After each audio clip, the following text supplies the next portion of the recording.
Good evening, ladies and gentlemen. Our Endurance League. Tonight we are live from the 17-turn, 4-mile elevation Hungary, Virginia International Raceway. My name is Sean Stam. Welcome in. And we've got a newer name up here in the booth with me. Angel, you got your copy? And how are you doing on this wonderful, wonderful night? I'm doing well, and, well, welcome to Virginia. Virginia International Speedway. This is going to be an interesting one. The track has an interesting part of the track called the roller coaster, and that's what this race is going to be. It's going to be a roller coaster. It's going to see if these drivers can hang on. For how long they can hang on is what is going to be the determining factor to see who's going to win. And quick shout out to our title sponsor here for SCEL, VRS, and our presenting sponsors, Advanced Sim Racing, Sync Mesh, ATC, Middle of the Pack Racing, and Positive Perception. We got these cars, 4 different classes here tonight, all gridded up and rolling. Man, we got Liga owner Jason Landry gonna slap it on the pole. Kyle Bassett, Ilya last name we'll have to wait there. Daniel McConnell, Felipe McLean going to flash up the grid up on the screen here. Oh, Angel, we're in for a treat tonight. Yes, and, well, we're going to look at even some of these other, like the touring car times for the qualifying were quite high, considering the times we're at the lower end of the GT4 class. If you look at them, all of them had some quite high qualifying times. Man, these cars were flying out there in qualifying, and before we get a little too far into here, looking at Daniel McConnell out here of Texas Speed, we got to look at these points, and, well, GT4AM, looks like Rockefeller Racing Purple, as well as Team Paddlin' Racing Break Fast, our top 3 there. Racing Tier 5, MP Motorsports, we're looking at GT4 Pro, Rockefeller Racing Gold, Big Problem Motorsports, Texas Speed, Sim Racing Blue, rounding out that top 3. TCR Breakfast for Dinner, both black and silver. Darnell Autosport Development, rounding out that top 3. GR86 Rapid Theft Esports, Reagan Evolution, and Rockefeller Racing Green. And our top 5 from Watkins Glen showing up on the screen now. You can pause it and look at it here, but we are getting ready for the green flag to drop here from Virginia International Raceway. Make sure you have yourself that snack there at home or drink, because you're not going to want to get up, not going to want to miss any of this action here tonight. As we come up onto this is I think the last turn for the green flag. One of the last turns. This is coming up on that last little bit. And we're going to see this first part is going to make a big difference, because this is a straightaway where we can see speeds up to 140 miles an hour in the GT4 class. The touring car can also reach up to 130, but the GR86 can only reach up to 122. But again, high speeds, however good of a start they're going to have, is going to make a big difference for this, especially for this start.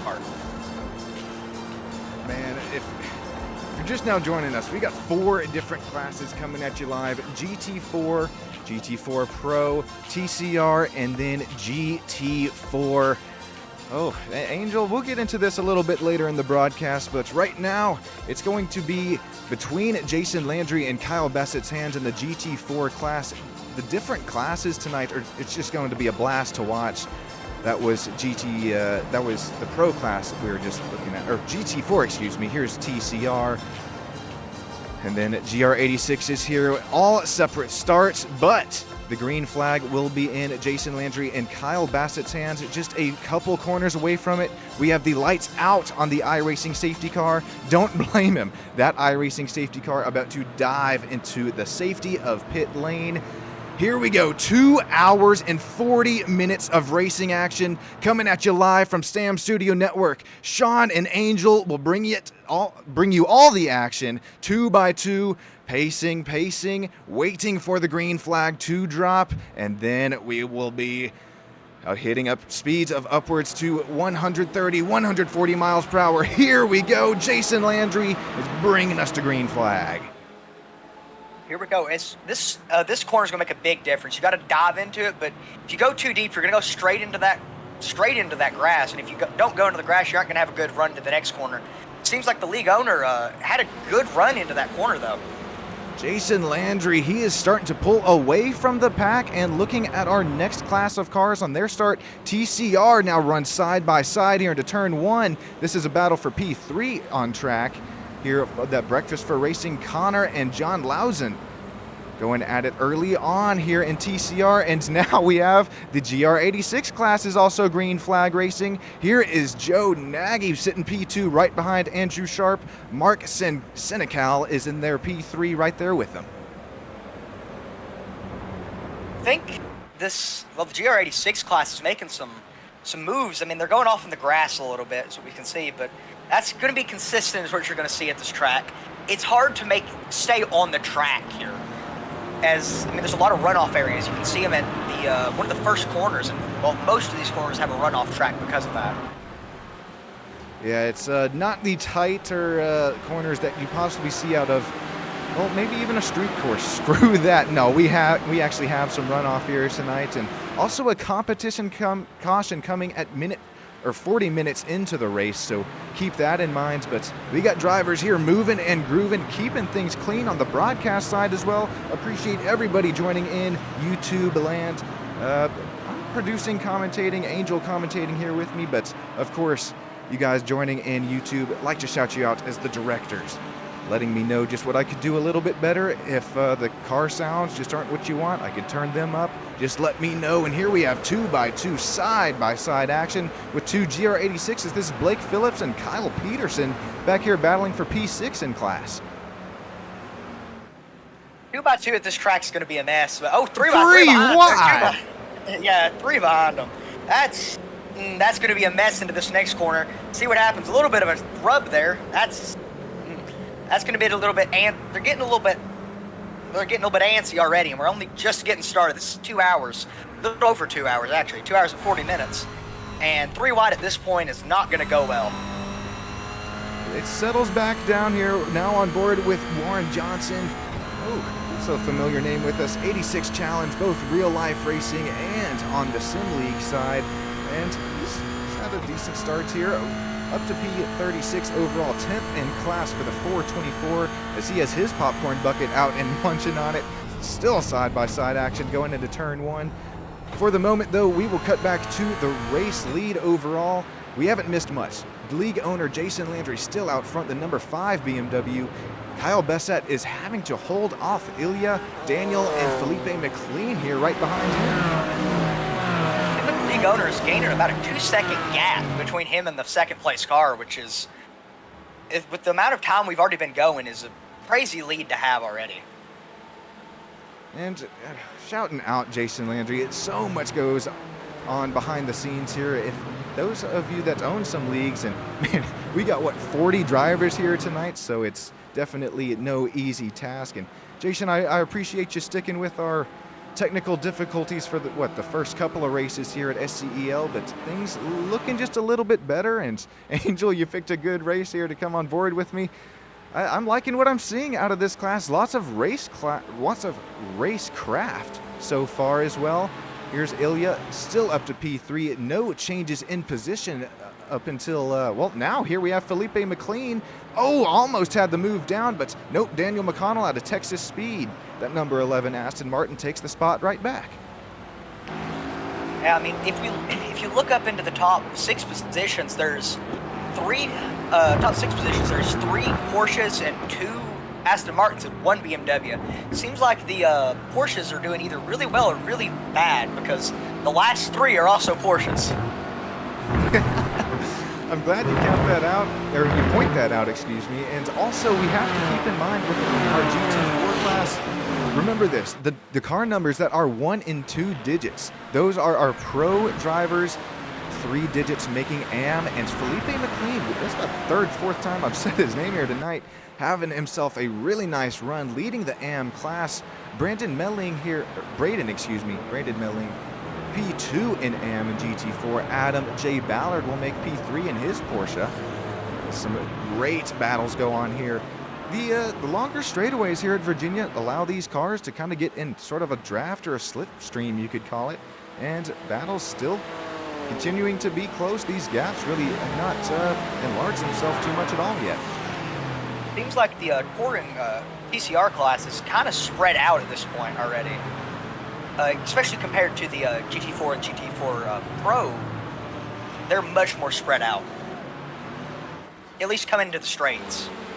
And what is that? Is that just our... It's, I mean, obviously aerodynamically, everything about these cars, GT4 versus TCR, but I mean, look at it's way more wide than a GT4. I mean, aerodynamically a brick, except for that wing up there on the back. And hey, how about Steve Brickford here out of Canada having himself a nice run? 7th in class, out of O2 Racing. And, I mean, we haven't really... Sorry, I saw a really good battle here brewing side by side. Yeah. As I say, same thing for the GR86. They're just spread out. Not really what we're seeing out of here, out of the GT4 Pro class as well. Has got the AM there in a Pro sandwich. Felipe spin out. Oh, Preston Lee, good call there. Huge. Oh, 2 cars involved. Brandon gets around it. No, just local cautions here tonight. Got that competition caution coming about 35 minutes time. Adrian, the driver, the 225, takes his GT4 down to pit lane. And let's take another look and see what happened on this incident here. Seemed almost like somebody just got a little loose, or I couldn't tell really. Gonna slow things down for us, and this is Preston Lee, one of the drivers that was involved. I believe the car right in front of him involved as well, really abusing the rumble strips, getting almost the left side tires on the grass. Here we go into the quick switchback right-hander. What happens here? Oh, just contact between him and that could have been, is it Adrian, I believe that was. Yeah, I can't tell if that was full contact or just a light bump that spun them out. Either way, these cars are so loose on this track, you can't make much contact or else you will spin each other out, especially in most of these corners. Here's one more look at it here. Oh, the tree. Thank you for that. But yes, 3 cars involved actually, not just 2. Wow. Cut back to live coverage here. Seems like the league owner is also still about a 2-second gap, but now has gained up a little bit more to a 2.35 of a second gap between him and the second place car. Matter of fact, I'm glad that you bring that up there, Angel, because take a look at this. We can look at these drivers' lap times compared to one another. This is Landry compared to Bassett, and, well, the gap definitely, it visually looks like it's closed. Right now, Landry, his lap times have been faster than Kyle Bassett right there behind. Comparing P2 to P3 overall, well, same story there. Bassett faster than McConnell, and McConnell's had to do battle here in his number 11. Works his way up to P3 over Felipe there, and well, it's been back and forth on those lap time battles. Looks like the GR86 class is getting a little bit more action at about the 6th place position. Good call there, Angel. Who is this? They're a little bit closer. Yeah, John Ebersol, AJ Zepka here, Blake Phillips, also Glenn Branton and Kyle Peterson, all within this battle for, what, P4, P3 in class. They were too wide for a little bit. Seems like they're backing off a little bit. It seems like some people are going to make some moves soon. As it looks like the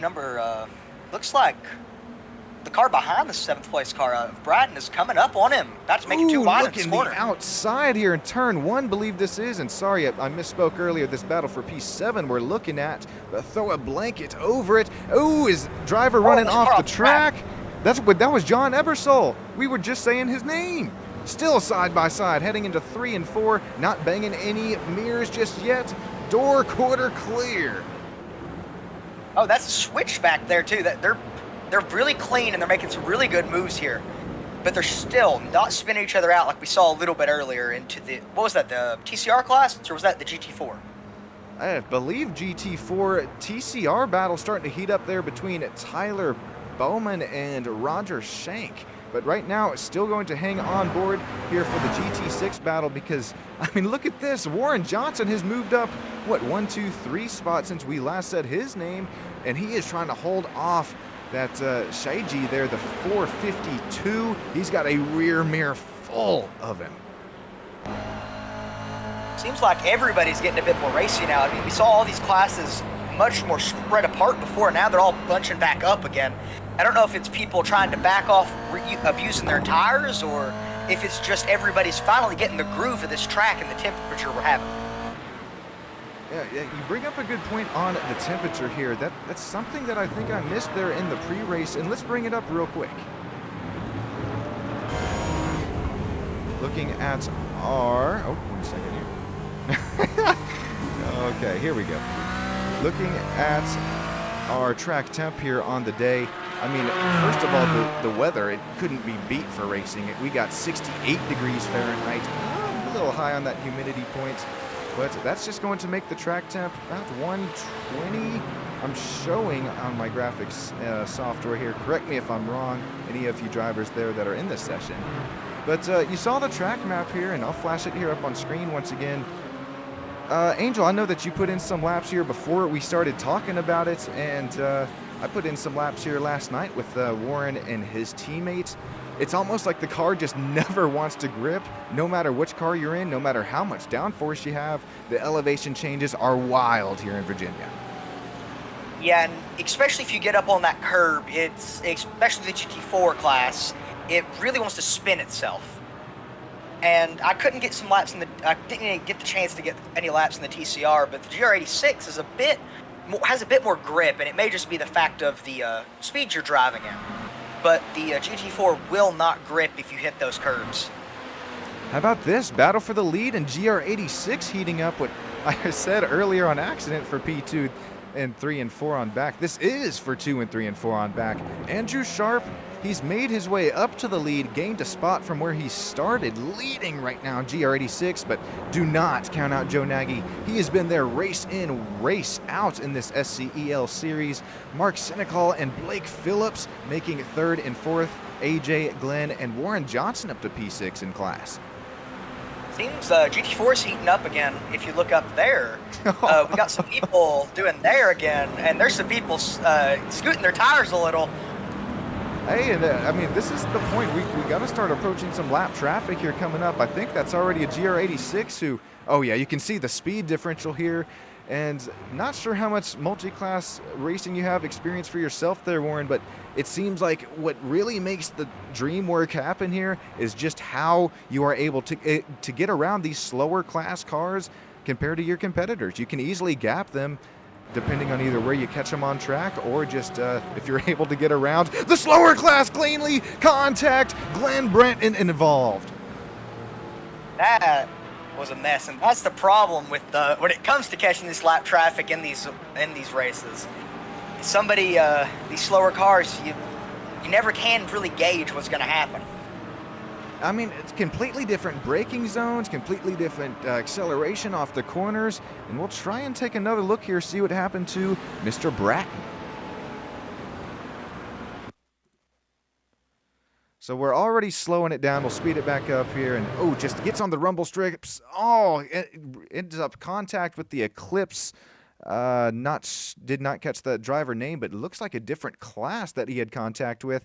And Warren Johnson making the miss, making the outside line work, and another driver with a little bit more damage. And this is when we got to start talking about it. 2 fast repairs here tonight in our race, but it's not the kind of fast repairs that'll instantly fix it. You got to go all the way back around the track and matter of fact, come down pit lane and get that quick fix. And that was going back to what I was talking about. They hit the curb there and spun themselves out first and then went into some of the other cars, and that's where it all comes down to it.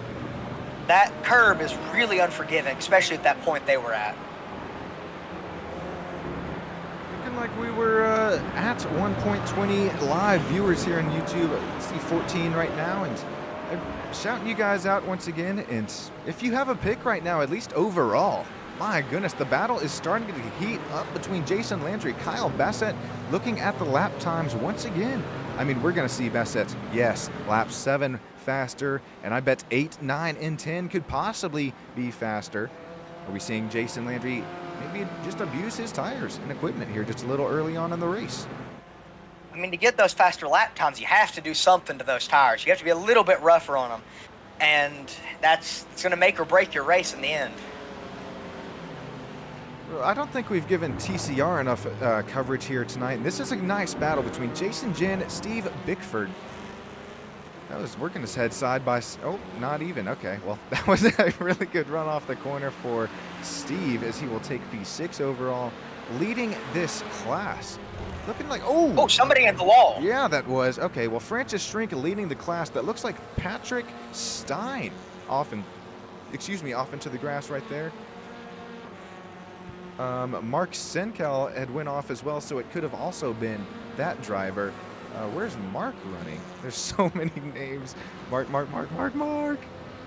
I see Mark Darnell, but okay, anyway. Looks like Mark Senkel was able to get his car rolling again with not too much aerodynamic damage, but, well, what is a little bit of damage, at least at these longer straightaways, well, it'll show out to be a lot. And we got racing happening all over the track now. Only 9 laps into this thing. Here we go up through, is that the roller coaster you were referring to there, Angel? That, I can't tell with this track. It's sometimes hard to tell. The roller coaster is right before you get to the part where you go onto the straight to cross the start-finish line. Ah, okay, I got you. The part you might be referring to is that one you're talking about right now is, I think, the roller coaster. Or that was actually the snake. The roller coaster is the one we're about to come back on. The one where both coasters, what we're about to come back on right now. This is where it gets rough. It's a change in elevation, I think is why they call it that. It's, it goes over and back and then down again, and it's so hard to keep these cars in because if you lock your brakes wrong... Oh, you're going right off the hill there. Yeah, and it's right, as you see, right where he's at is where, at least when I was doing my practice, is right into that entrance right here is where it's hard to keep your brakes where you want them because you can lock them really easily and not get that entry right. Ooh, you're going really fast. Ooh, right on that entry. All right, corner for Adam J. Ballard as he's making the pass look pretty easy there, passing the slower GR86 class. This has been a blast so far. We're only 17:48 into this race. There you go. That was good timing. Out of the 2 hours and 40 minutes. Real quick, Angel, I'm going to treat our YouTube viewers to the sights and sounds of the racetrack. Give them a little crank it up. Brought to you by Stam Studio Network. Angel and I will be right back up here in the booth with you.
Alrighty, go ahead, crank it back down. This is Sean Stam, Angel back up here in the booth, and man, still have quarter panel on quarter panel action.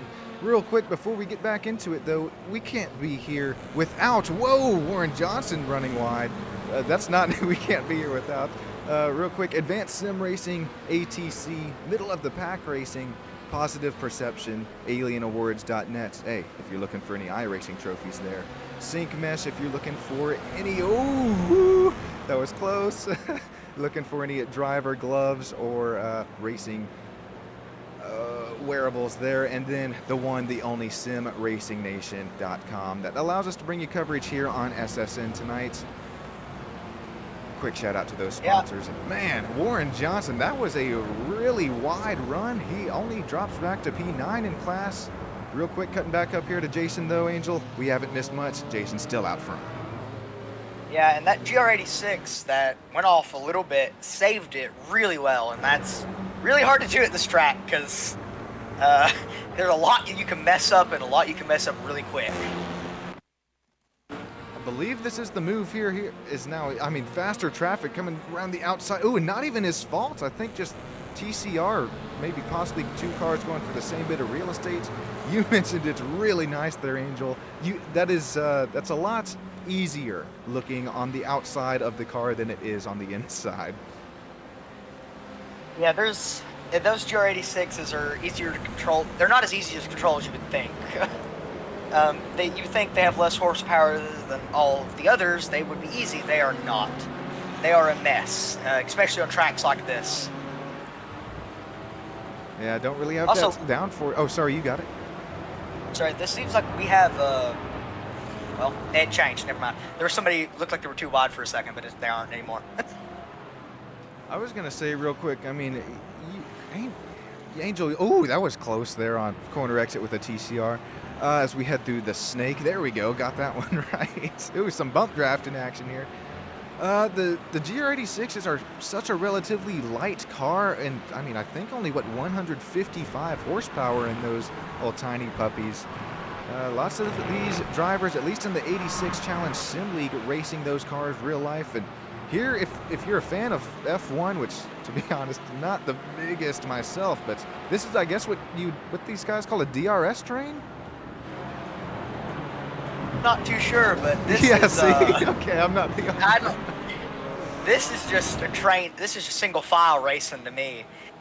Coming from watching NASCAR all the time, watching all those series, you know, you get to watch these guys run single file all the time, and usually at road courses, you don't see it as often, and, well, that's all we're seeing a lot, most of the time. We got Rachel here in YouTube chat rooting on Jason and Justin, teammates.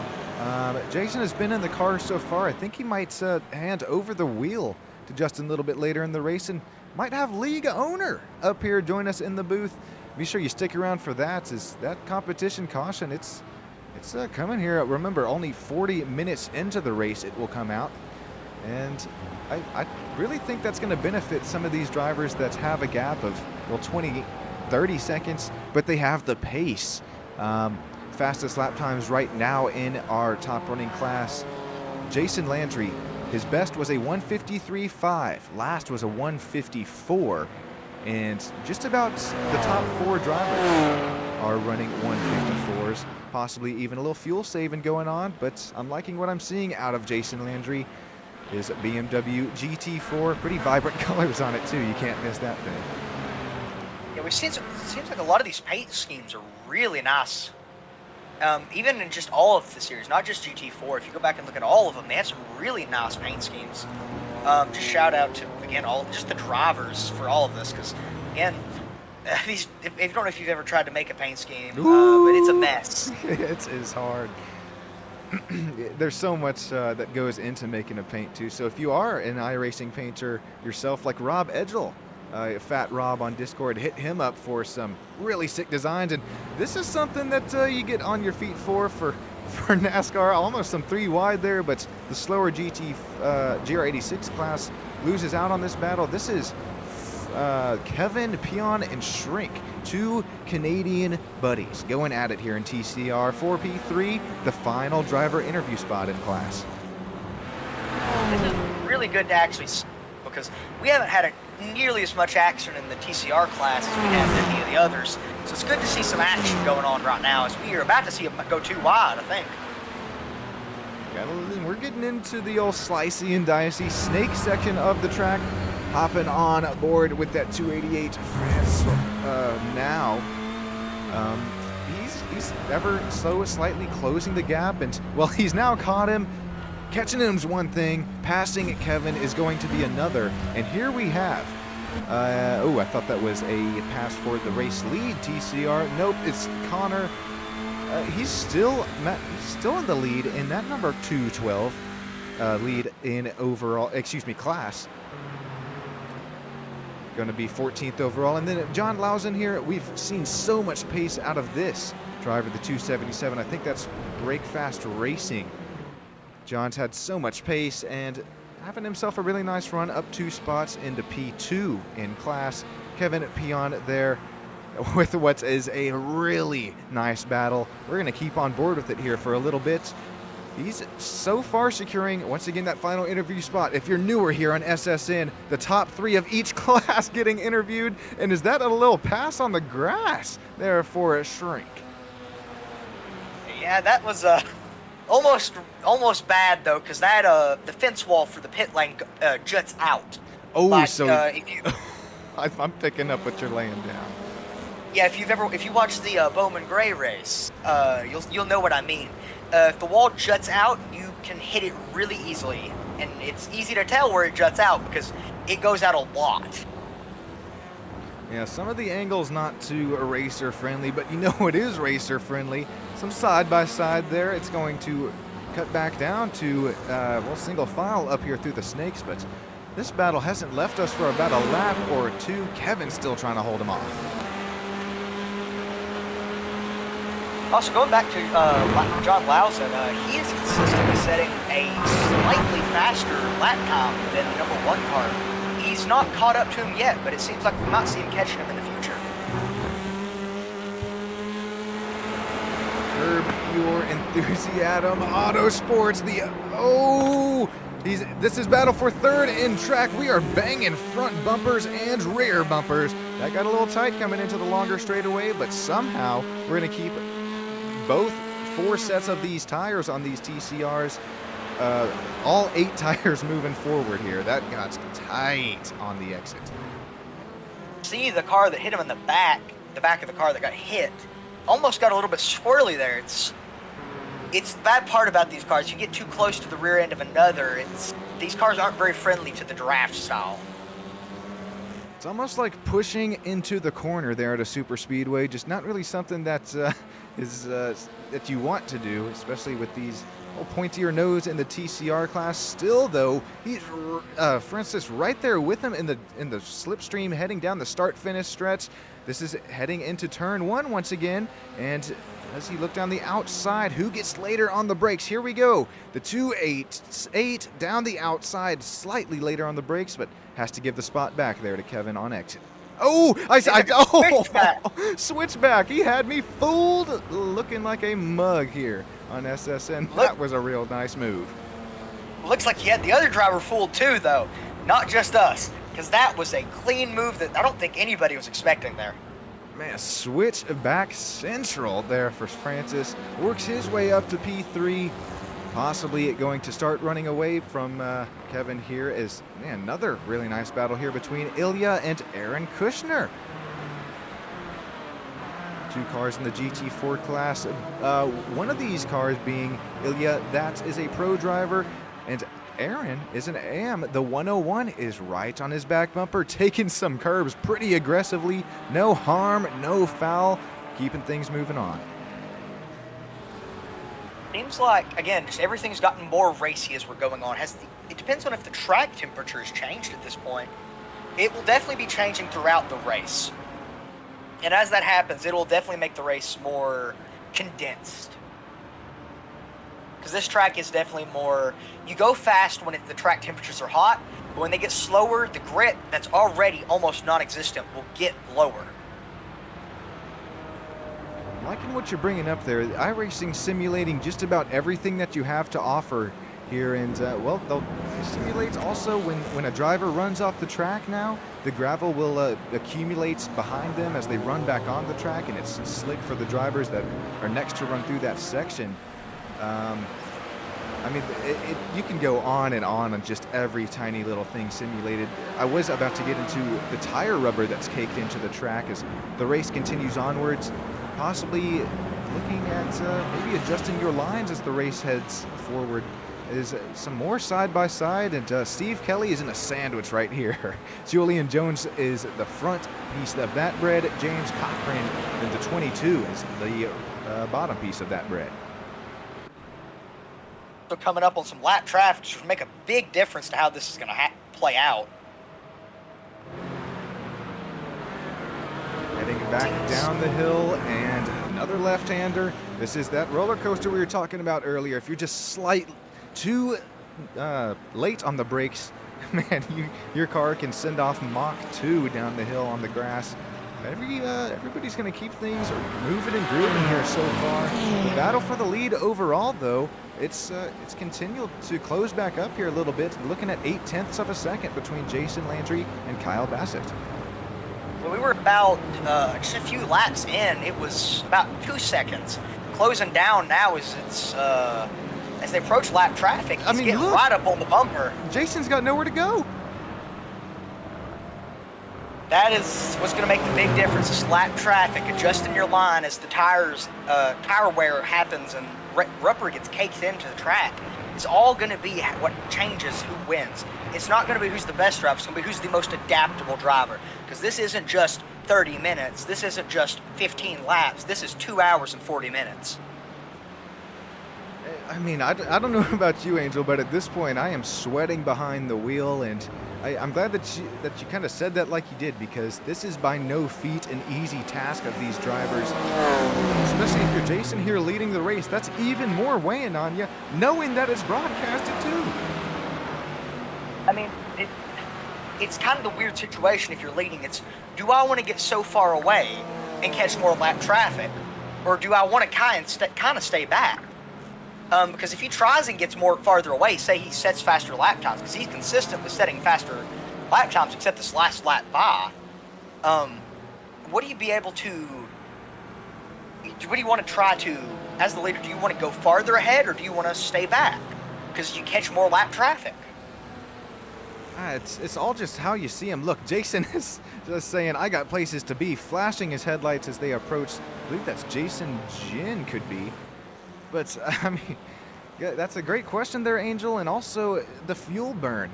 As the leader, just kind of like we're used to seeing there on Sundays, you're burning a little bit more fuel than compared to if you're Kyle Bassett here.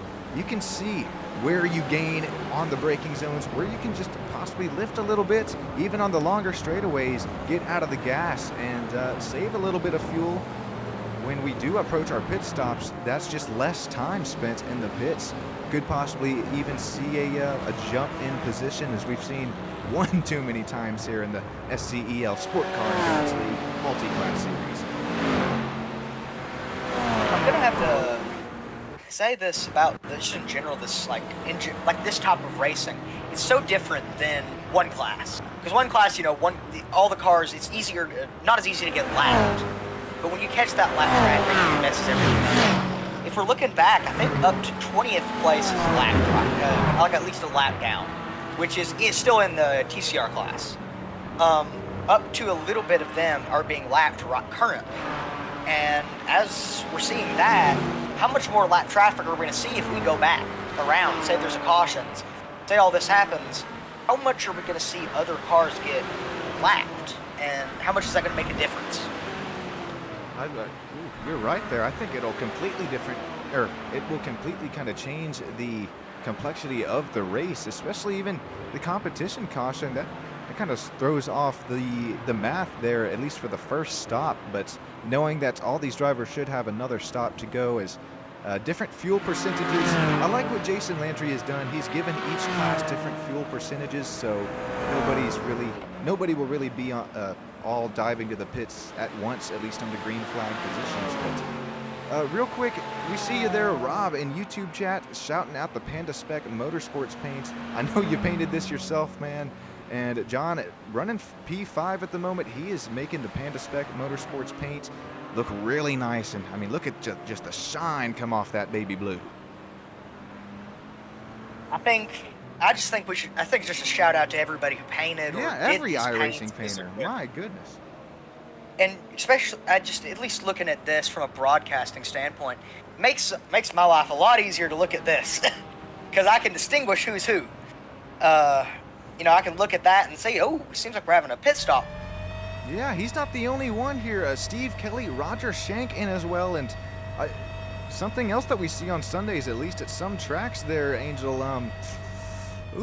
Maybe a little before the caution comes out, so you'll leapfrog these guys. You won't pit under competition caution, but then you'll have just a slightly less bit of fuel in the car. But I'm liking this play call here. We'll have to see where this all cycles out for Steve, John, and one other driver there that was just there in the pits. I also feel like it might be worse to do it. It depends on it. What? Because again, coming off of the caution, like you said about being the leader, the people behind you have the ability to watch your line and see how they can adjust theirs to, as the track temperature is adjusting and everything. You can't just say, oh, it's one stagnant thing. Because again, this is 2 hours and 40 minutes. It might be arguably worse or better depending on the driver, because one driver may just watch the person in front of them and gain what they can. Oh, look at this. This is 1, 2, 3, 4 heading into pits. And, well, you know, as good as I do here, you have to get on and off the pit road and into your pit box very, very smooth as you can. If you overshoot just anything for the slightest bit, that all results in precious time, possibly even seconds lost on the track. There we goes, Jason Landry out of the car. There goes his teammate Justin Bragan. And right now, sure, Julian Jones, James Cochran, they're coming around the track to take P1 and P2, but Justin Bragan, do not count this number 5 out, as well. Obviously will cycle back out to the lead as Julian and James takes their stop. But I like that you bring that up, Angel. It could possibly be a little bit of a gamble for these drivers that are pitting here before the competition caution. It also sets you up for when you have to pit the next cycle. How is everything going to fall? It's that gamble of, are you going to get in a situation where you need to pit in a unique situation? And also that TCR just did not go through the turn. They just went off the track. But it's the situation of, do you pit because in the unique situation of fuel mileage is going to be different depending on how fast we are running, how everything's going to run, not even that, it's just how fast are the other people around you running is really what matters. Because you can't just base it off yourself. It's going to be, how are you going to lose or gain that position?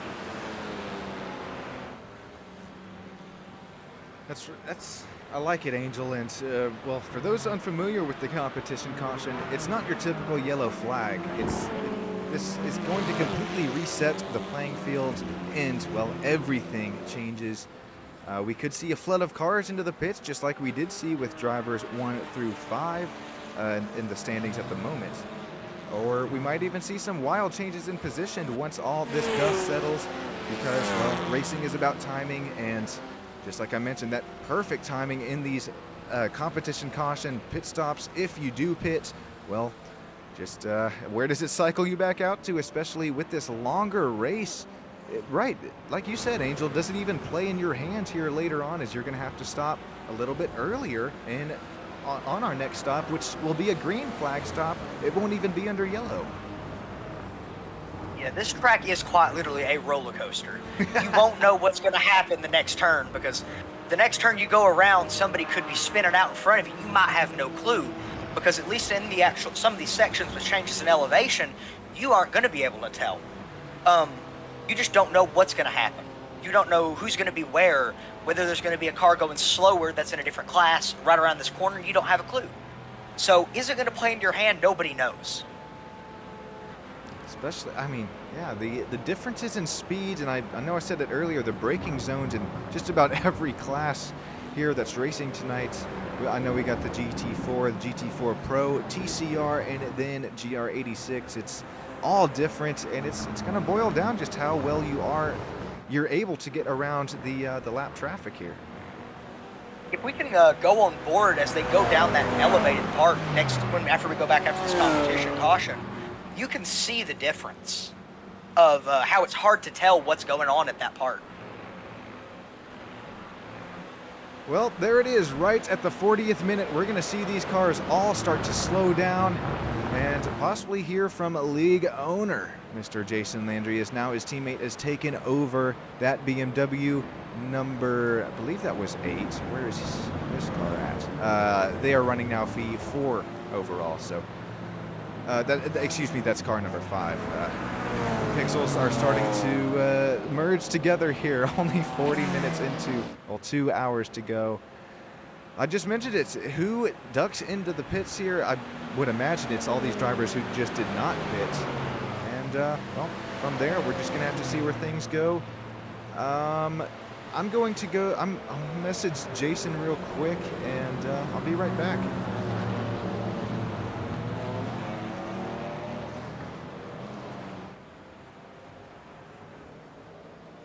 I think just while he's gone, just looking at some of these last lap times, they're some of the best lap times of the classes.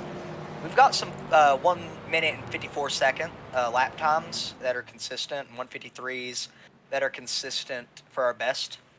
But our fastest lap time at the moment would be a 153.42 for the number 3 car. It seems to be our best lap time at the moment. That is for the GT4 Pro class, and for the GT4 class in general, seems to be our fastest lap time to be around 153.85. And then touring cars' fastest speed is 157.78. Or no, take that back. 157.69. That seems to be our fastest for them. And then the GT386 class is running about 207, with the fastest being 207.22.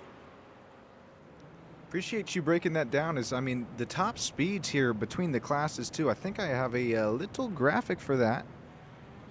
And comparing the top speeds, I mean, just look, 146 compared to, let's say, 142 there in TCR, and then wow, the ever so slower 120s, barely pushing it, almost 130 there out of Joe Nagy. I mean, it's just, if you looking at these top speeds and everything, it's crazy to think these cars are doing what they're doing.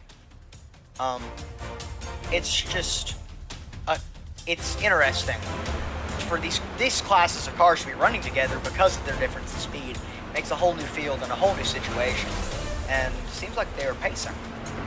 Single file now as the caution. Yep, this is going to take just a couple laps here, so I mean, I know I said that in the pre-race, if you don't have yourself a drink or a snack, I don't blame you. You can go grab yourself in there. Angel, if you need as well.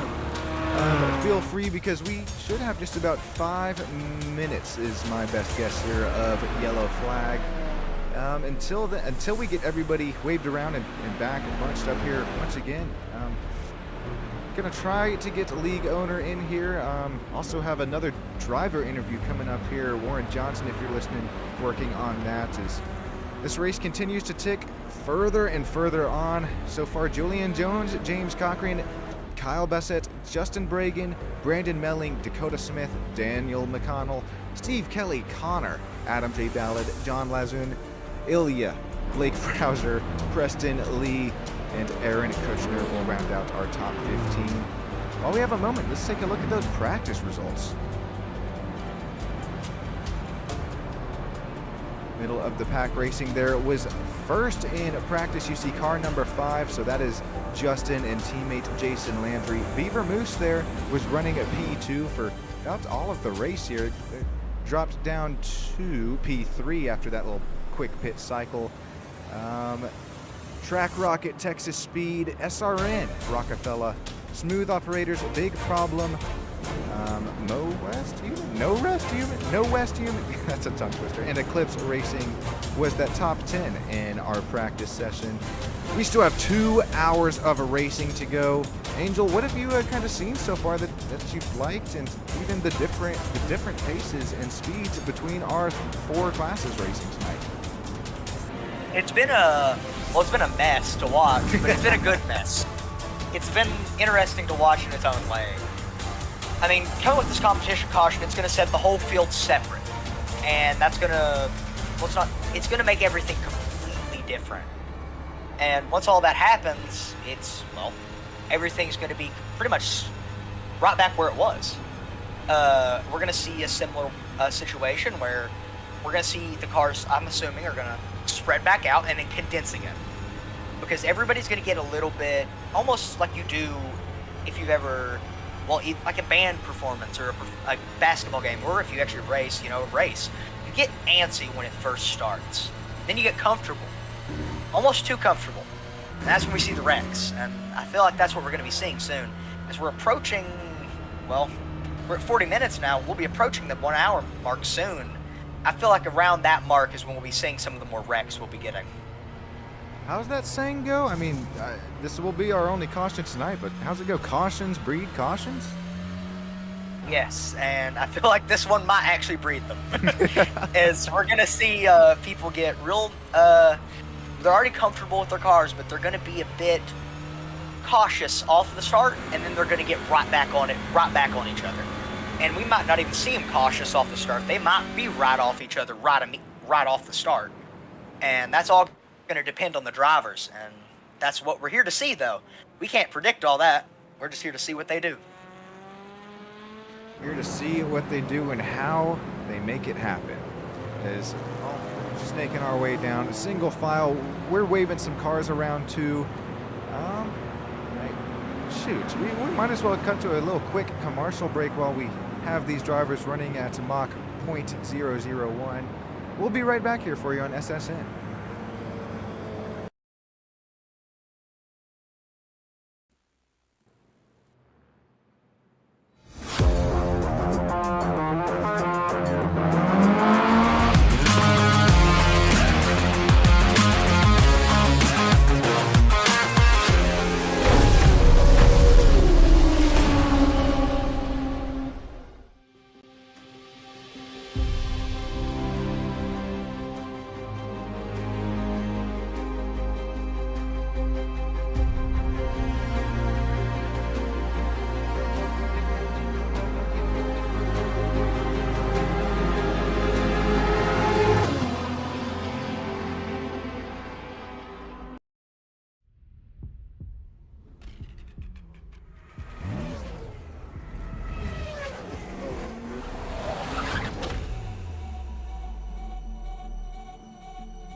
Welcome back here to Stam Studio Network, where my name is Sean Stam. Got Angel back up here with me in the booth. And quick, I'd like to shout out once again our title sponsor, VRS. If you're ever looking for a setup to get you a little bit faster there on track, be sure that you look at VRS, as well as we have some, I believe, gift cards or credits going out to our race winners or point leaders here as the season continues on.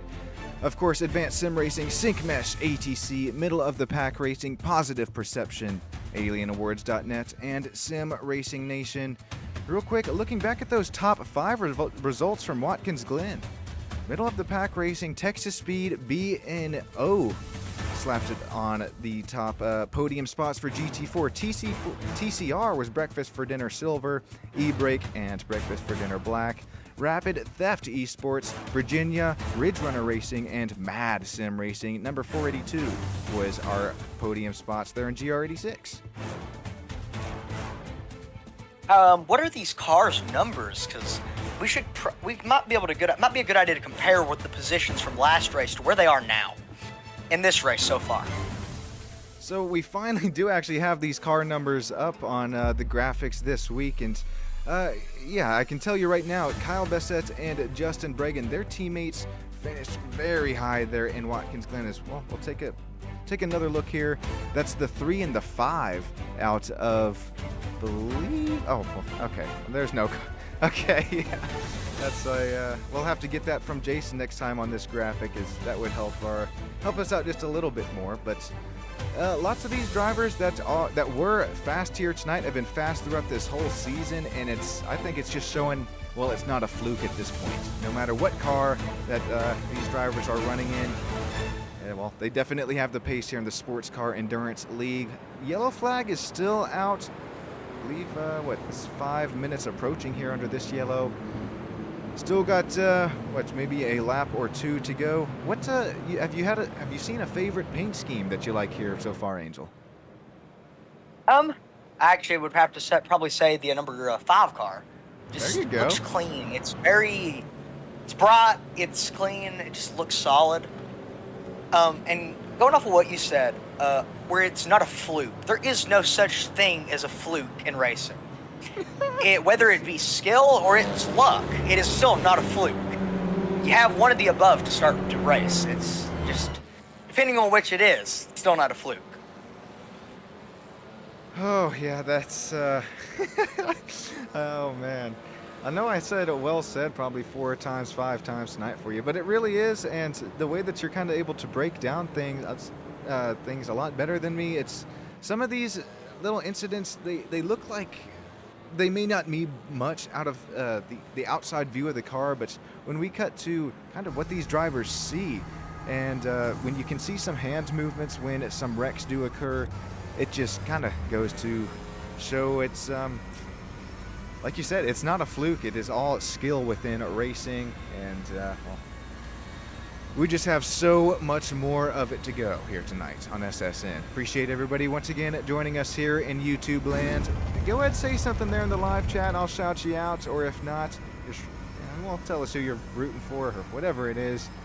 Angel, I really appreciate you. This is your first time with me here on SSN, and well, it's a long one, but I appreciate you kind of hanging it out here with me tonight.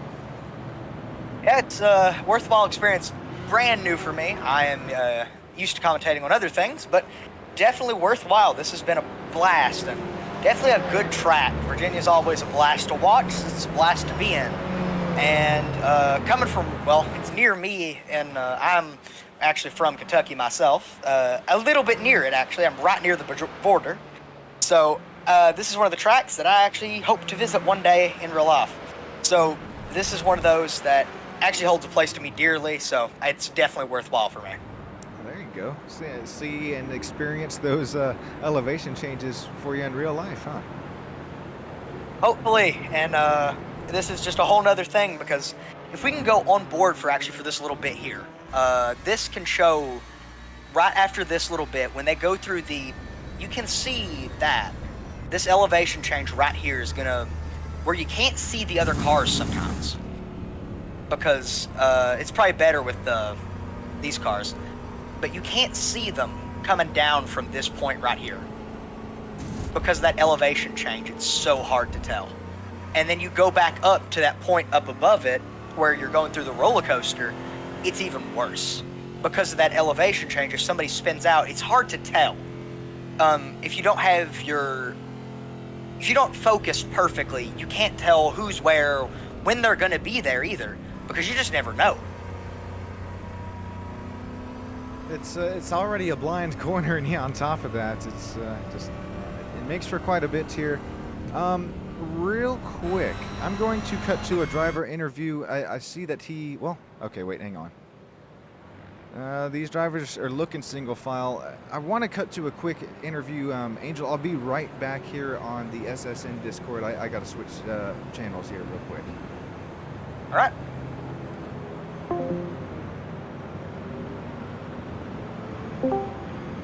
Mr. Warren Johnson, you got yourself a copy, buddy? How we doing, man? Oh, we are hanging out here in the booth, somehow making it happen. Little yellow flag break for us here tonight. How's the carbon handling for you? I was extremely upset at the beginning of the race, but now I'm okay because I'm having a good old time here. Hey, up to P5, looking good. Bringing it down the pits for a little splash and dash of fuel. How's the elevation changes been here? I love it. You know, we're from the Bay Area, so we're used to tracks with elevation changes, and this is our thing right here, man. So I love VIR. This is a great track, and I'm excited for the rest of the race, man. Yeah, the car's handling really well, actually. Oh, you love to hear that. Hopefully you're able to keep this run up. It's been so much fun to watch you here. These battles in the GR86 class have been really, really nice. Keep it up, Warren. Yeah, absolutely, man. Yeah, Nico wasn't able to make it there. He's going to be a little later, so he might do like the last stint or something. So we'll see him coming up here soon. Oh, I got you. Okay, well, Nico, rush home, man. No, I'm just kidding. It's so much fun to watch you, Warren, and best of luck to you the rest of the race, man. Appreciate it, man. All right, have a good time up in the booth, man. Thank you, dude. Alrighty, back here with Angel up in the booth, and man, this has been a little long yellow flag, but just getting all these drivers, getting them fueled back up, and so we should have at least 1 to 2 more stops. Now I ask you your favorite paint scheme. Kyle Bassett's here in the Beaver Moose number 3 has been catching my eyeballs. Oh, yeah, that is the Beaver Moose number 3. Also, man, John Ebersol's that Panda Spec, the shiny blue, black, and white. Leading class right now, matter of fact, too, for that GR86 driver. The 494, John Ebersol there out of Austin, Texas. That one is definitely one of the better ones as well. That's another clean paint scheme that's really well done. And I've tried making them. It's really difficult. So it gives you a whole nother appreciation to see the really, really good paint schemes like this. And you start to add the spec map there on top of it too, that shiny layer, and that just adds a whole nother kind of layer to everything there. Yeah, quite literally makes it shine in its own way, but it makes it unique out of the class other cars. It makes it very it catches your eye. I have a question here from Raptor Jeezy. Why was 288 allowed to pass the 254? I was wondering that too, and is he slowing up here? Was he not supposed to pass the pace car? I was just now wondering that right as you said it there, Raptor, and he's looking really slow. I think either going to give the spot back or something here, but I mean, look, we're just crawling pace here for Shrink here, the driver of the 288. Oh, it goes past the pits too. So yeah, just gonna let these guys right on by, it looks like. This whole pass around stuff is a whole new mess to me. Oh, it is. Yes. I can see around in the thing that he was not waved around. Oh, interesting. It does not seem to be. It's not seem to be he was waved around. 288 it is? Correct. Oh, he was waved around at one point. Oh, okay. Well, now he's not waiting there anymore, so what is going on? Jason, if you're listening, join us here up in the SSN booth. We need you right about now, man. Don't know what is going on there. The fact that he's just crawling pace, it leads me to believe that he's going to allow all these cars to come back by and up until the 254 that Raptor Jeezy was asking about. But we're just the broadcast side of things here, not on race control, and I do wish that we had kind of direct contact to him. Oh, here we go, finally. The 288 gives up all of these spots that he once gains there under yellow.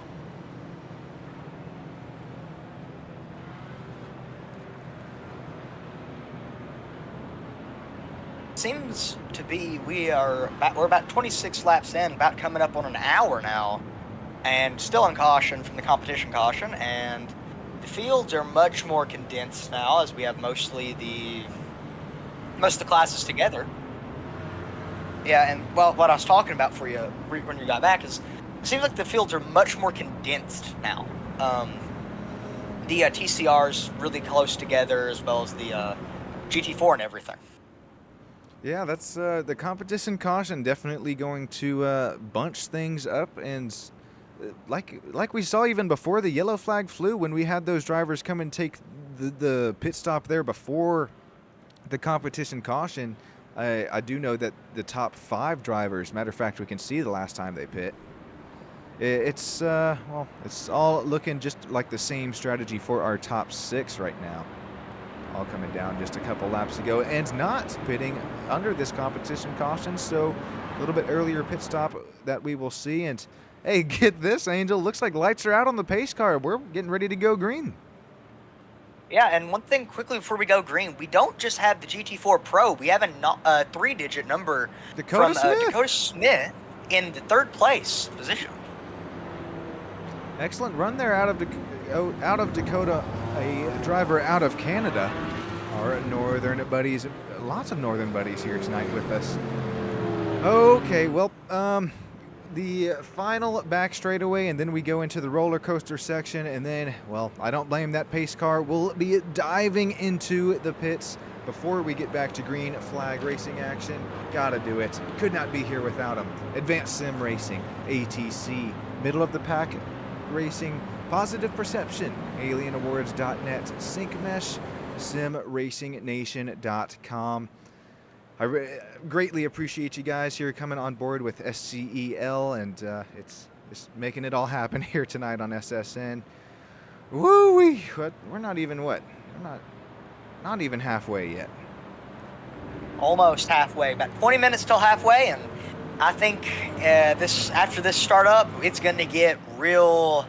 People are going to get really, really aggressive. I'm having that feeling that everybody's kind of got the groove of the track. We're starting to understand how everybody's driving. The rubber's been laid down. Temperature's kind of consistently there now. Everybody's understood what's going on. Are we going to get aggressive now? That's kind of what we're going to figure out off this restart, because that's a real big possibility. Well, here we have it. Pace car is coming into the pits. Green flag is just a couple 100 feet away from Kyle Bassett, that driver for Beaver Moose. Really nice paint scheme there on the Aston Martin number 3. Field will be in your hands. Here we go. Green flag is out. We are racing once again from Virginia International Raceway. And right back at it with the first 2 positions are already trying to, I think, gain positions. This is already getting racy already. That was side by side further in the back of the pack, and here was for the lead. Justin tries. Oh, he does send it down the inside. I saw him sizing it up. What a move there for the number 5. Says, hey, buddy, Kyle, I got places to be, and that is towards the front. That's the number 5 BMW back to leading this race. What a send. And we got some more classes to deal with here. This is TCR, keeping things so far moving and grooving down the snake section. Here we go from GR86 as well.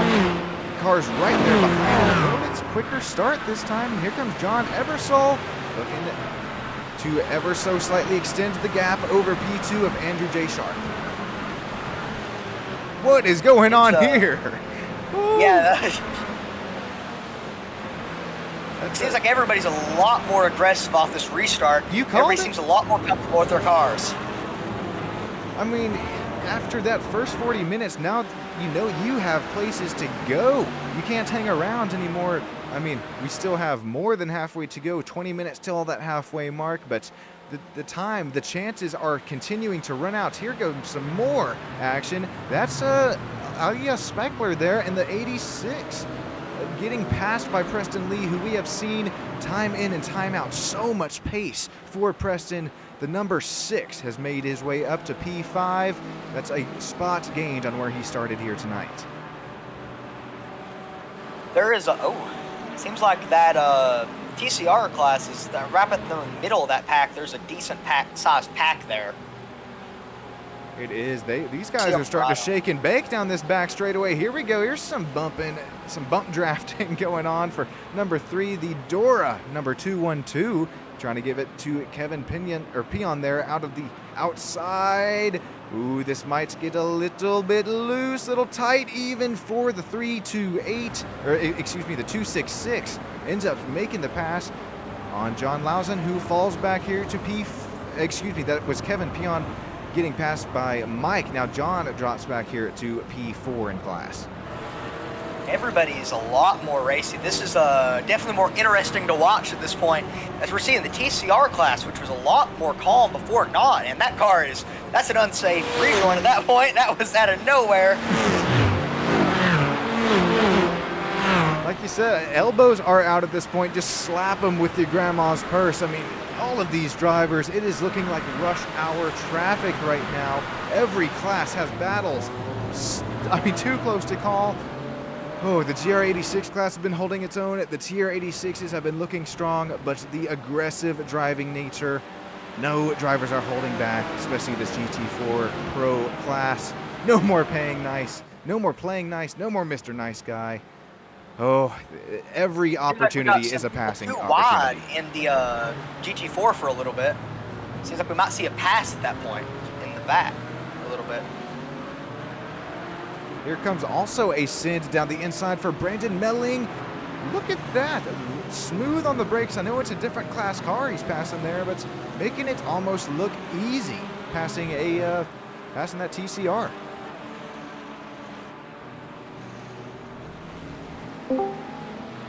John Ebersol continuing to run P2 right now to Andrew J. Sharp as battle in GR86 for the lead. Well, we've seen John Ebersol now lose it to that 484, but don't count him out just yet, as John is fresh off of a win there in the 86 Challenge Sim League. And I think we got somebody, a familiar name here, that just jumped up in the booth with us. Matter of fact, his car leading the race once again, Mr. Jason Landry. Welcome up here in to the SSN broadcast booth. Good evening, guys. How are you guys doing? After this competition caution, doing great, man. So much fun racing to watch here. How'd the car feel for you? How'd it feel pretty good running, leading quite a few laps there for you? Yeah, the BMW is pretty suited for this track, so I think we've got a pretty good thing going for tonight. So hopefully we can keep the car clean and just pull out some pace. I think I'll be jumping back in after a pit stop. So yeah, it's going good for us tonight. The competition yellow lasted a little bit longer than it should have. There was a bit of something happened where one of the TCRs wasn't positioned properly, so I tried to rectify it as best as I could. Oh, no. But yeah, unfortunately, it lasted a little bit longer than it was supposed to again. No worries there. We appreciate you kind of bringing in the competition cautions and the way that you randomize them to each race. It's pretty neat. Man, we're starting to see Kyle Bessett reel in the teammates here. This is about 500 I rating different between the two. 2,900 for your teammate Justin Bragan and 2,200 for Kyle. Does I rating even start to matter in a league race, or is it just starting to come down to how well you can handle your car and the setup that you have picked for tonight? It matters for sure. There's some guys who are at really high I rated who will be fast automatically, but Kyle is definitely a lower. His I rated doesn't really show his speed because he was keeping up with me pretty easily. Maybe I had maybe a tenth or two on him here and there, but yeah, with traffic, a tenth or two is not enough to really pull away, because as soon as I'd pull away a little bit, I'd catch a GR86 and he'd be right back on me. So it really, he's got the pace to keep up. He just needs some good luck here and there, and that's all he needs really. Well, Jason, I thanked you earlier for it. I know your work behind the scenes, it doesn't go unnoticed. Is there anything kind of new with SCEL, or just keeping things going at a steady pace? I know you're still letting newer drivers compete into the series here, I do believe. Yeah, actually, we just filled up. So we currently have 60 drivers 60 teams who are signed up. So we are at max capacity right now. So if anybody wants to still join, I'll put them on a reserve. I think there might be a team or two that hasn't shown up at all. So there might be room that I could kind of wiggle somebody in if they really wanted to. But other than that, like we changed around our safety car competition yellow whole scenario. We tried to do the wave rounds first before opening the pits this time, which should have worked well, but something happened with the wave rounds, which I'll have to investigate and try to fix for the next time. Real quick, before we keep talking with you, Jason, we got Lewis Gilbert here in YouTube chat pointing out 123 or P123 are all ATC drivers, and then he also loves that Sync Mesh, is on board with the broadcast, saying that they have the best racing gloves that are out on the market. Jason, you got yourself any Sync Mesh racing gloves? Actually, that's exactly what I'm racing with right now. Hey, there you go. Good looks there. I got a pair of orange and yellow Sync Mesh gloves. Oh, I love it. I need to get me a pair. If you guys have a discount code, shoot, hit me up there as well as anyone there in YouTube chat. Could definitely use some Sync Mesh racing equipment or gloves. I think Lewis Gilbert might actually have a discount code, but I might be mistaken. But yeah, those TCR guys, 1, 2, 3, the ATC guys are really fast. So I'm not surprised to see them 1, 2, 3. That's for sure. Ooh, that was close. There's some tight battling up. Oh my gosh, Jason! Did you see a last-minute kind of move there to get off the brake pedal, or excuse me, harder on the brake pedal for Kyle? Avoids the contact, but he's still right on the back bumper of your teammate. Yeah, I've noticed the Aston Martin, he can get on the brakes much later than we can. So when he was following me, I noticed he'd catch right up under braking, and then I'd have better traction on the exit. Here he goes. He's going for the move to the inside. He's definitely alongside. He's got right to be there.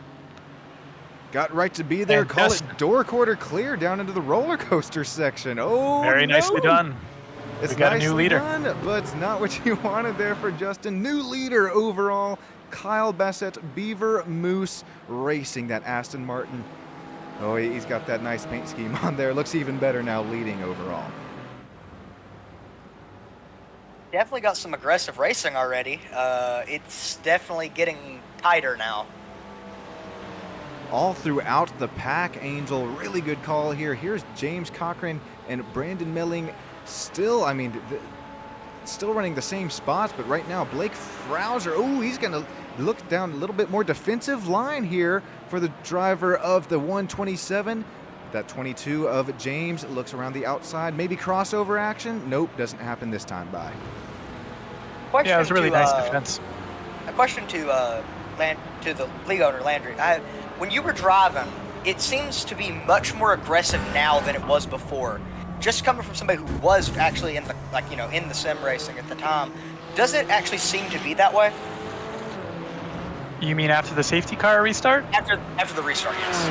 Yeah, I think so. I think when you're first starting, you know there's a competition yellow coming. You can take your time and beat into the racing.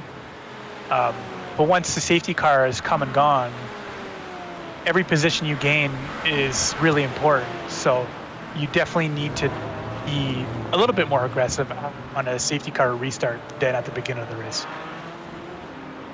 That's what I was noting might happen, is after the competition caution, everybody had gotten used to the track. They were just trying to get a feel for everything going on.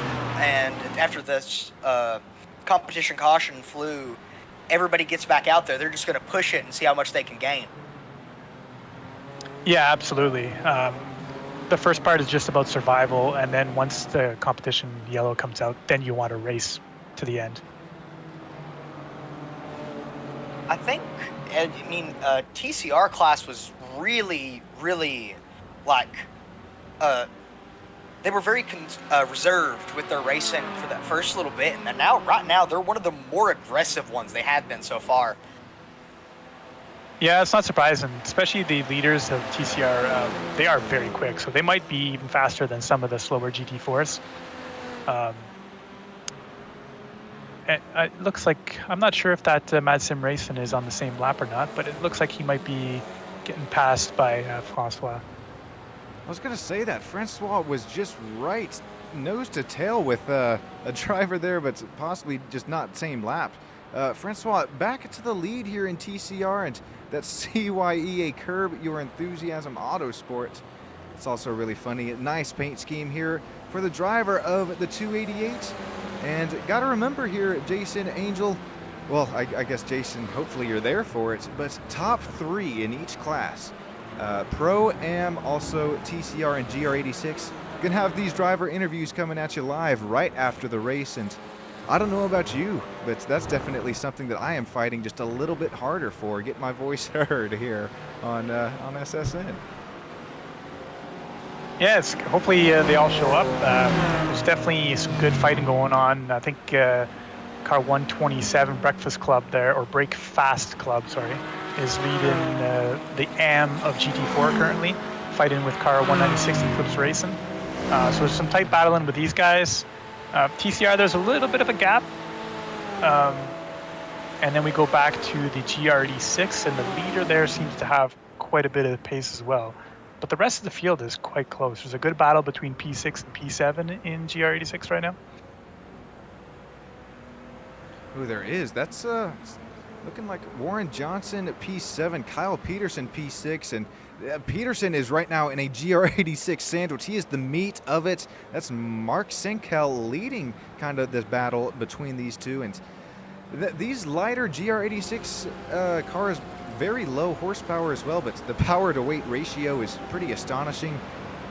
Jason, do you have any experience in these little kind of lower horsepower cars than what you're used to running? Yeah, actually, I do have quite a bit of experience in the GR86s. I've done some esports competition with them last year, and I won. I didn't win, sorry. I was second place overall in the fastest 40 North Americans in the GR86. No kidding, dude! Congratulations, that's pretty cool. Yeah, I won quite a bit of money. It paid for 2 vacations, so I was pretty happy with that. Oh, we got a spin out. Somebody into the wall, the number 5. Oh no, that's my car. Oh no, Justin. Oh no. What happened? What just happened for Justin Bragan? What was our leader, wasn't it there? He was in second place, and okay, it looked like lost somebody the spot. just flipped the rear end of him. Oh, and he couldn't save it. The Daniel McConnell Texas Speed Aston Martin coming in the inside of the snake section there, and not even his fault. Was that contact with possibly the car that was right behind the number 5? We'll take another look. Yeah, it looks like Preston Lee just got into the back corner of him. Not sure if the number 5 might have had a slowdown to let the Aston Martin go by, because he did have a bit of an advantage there. Oh, just right across the nose drifts the number 5. And let's see. I'm not seeing Justin any more off tracks right before this incident. But, I mean, look at that, holding down the brakes. But hot tires on grass is just, well, it's ice at that point. Yeah, that was gone. I saw it hit, and there was no saving it. You can tell at that point. It had the speed going into it. You knew it was going to hit the tires. Well, I'm speechless right now because teammates of that car is up here, and well, Jason, I will say right off the bat, I have been a part of that many times on either me wrecking the car in a team race or seeing it happen, and I know it doesn't feel good, but what does feel good is the pace that you guys had here tonight. A fast repair available, and yeah, should be able to get out on track once again. Yeah, absolutely. That's what the fast repairs are there for. We might not be in the fight for the win, but we can still recover some decent points. Now, Lewis. You got it, Angel. I was going to say, also, it's not just that car that's going to wreck. I mean, we're just crossing the halfway mark. There's a possibility that we're going to have other wrecks. And Absolutely. Everybody's so much more aggressive now. It's even more likely than it was in the first part. Yeah, absolutely. Whether we can make a top 10, top 5, potentially, let's see what happens. Real quick, we got Lewis Gilbert here back in YouTube chat. Also Cameron145G, but Lewis says discount code He linked it there in the chat, says that's the code. It takes you up in discount. It's totally worth it for the 10%. Yeah, man, shouting out Sync Mesh and Lewis there, hooking us up for some racing gloves there. I'm right after this broadcast, I am going to syncmesh.com and getting myself a pair. You know who else might need them, though? Their hands are probably as sweaty as all could be. Kyle Bessette is starting to try and hold off Daniel McConnell, who we know has pace in the SCEL Sports Car Endurance League. Here we go, Daniel right on the back bumper of Kyle. This battle is just now brewing for the lead. Seems like it's depending on the turns. Some of them have different speed throughout the different turns. Even though they're in the same car, it's just depending on the driver's style. It's interesting to watch at this point because both in an Aston Martin, you can see just the different ways they're driving is so unique.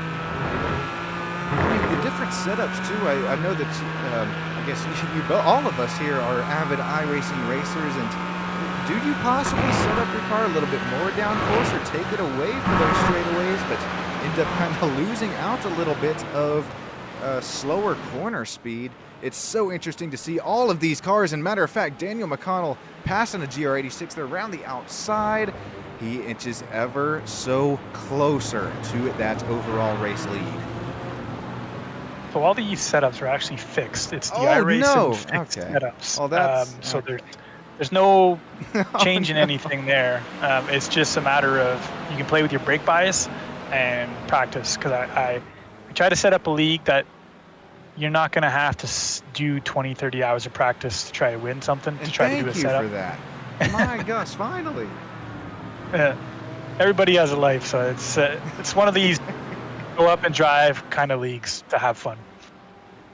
That's I really appreciate that, Jason, as well as once again everything that's you do behind the scenes. That included, it's the smaller decisions like that that kind of make these leagues what they are. And not just trying to sound good here, but really I truthfully believe that you have made just about every right decision that you could have here for SCEL. It's so much fun watching Pro-Am and GT4, TCR, and GR86. Real quick, speaking of AM, this is a battle for the AM lead starting to heat up between Blake Frauser and Brandon Melling. Adam J. Bullard is right there with him. Throw a blanket over this battle for lead in AM. Yeah, they're really close.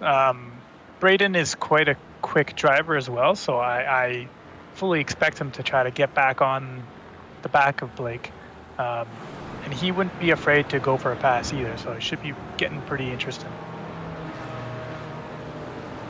I think it's interesting, the choice of cars here, as we're seeing the two Aston Martins in the front, and then a Porsche, then a Mercedes, then two Porsches again.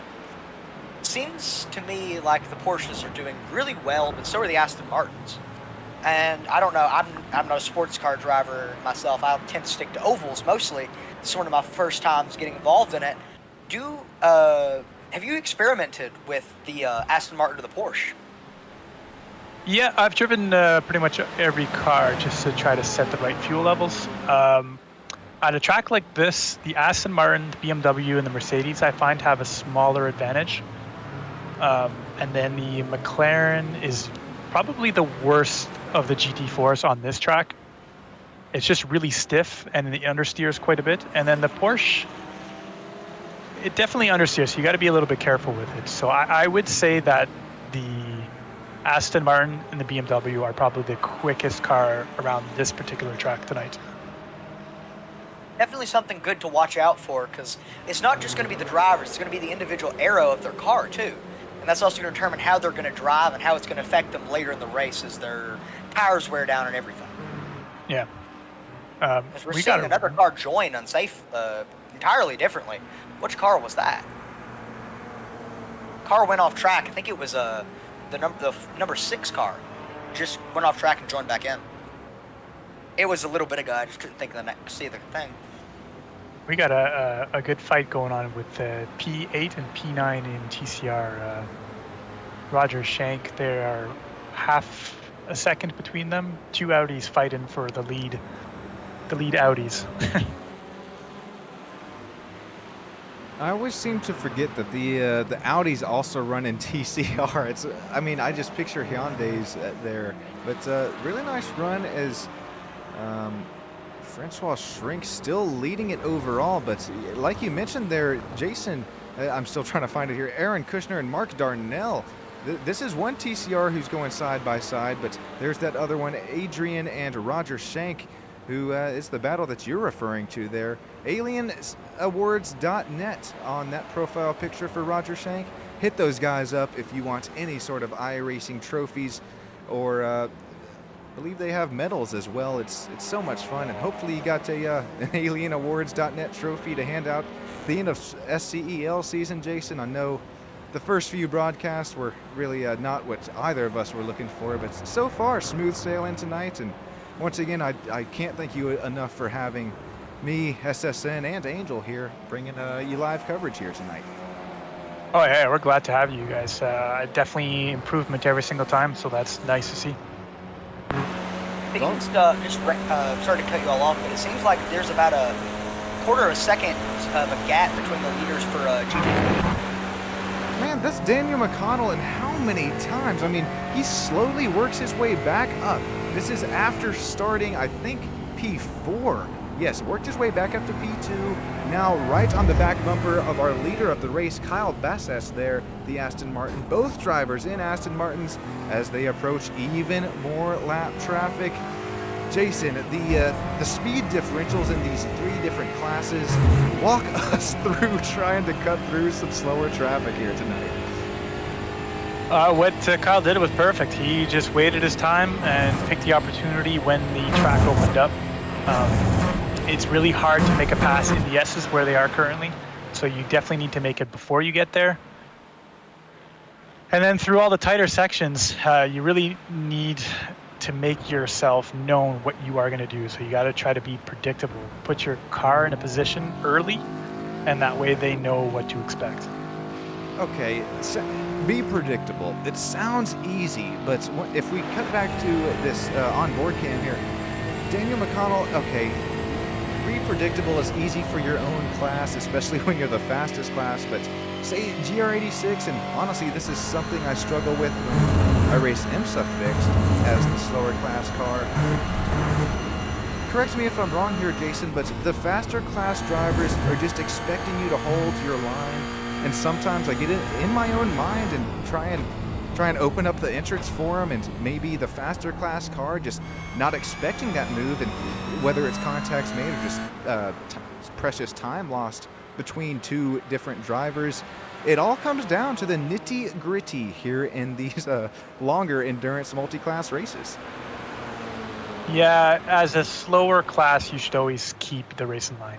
You should always let the other car make the move. The problem is, depending on the experience of the drivers, sometimes they don't feel comfortable doing that.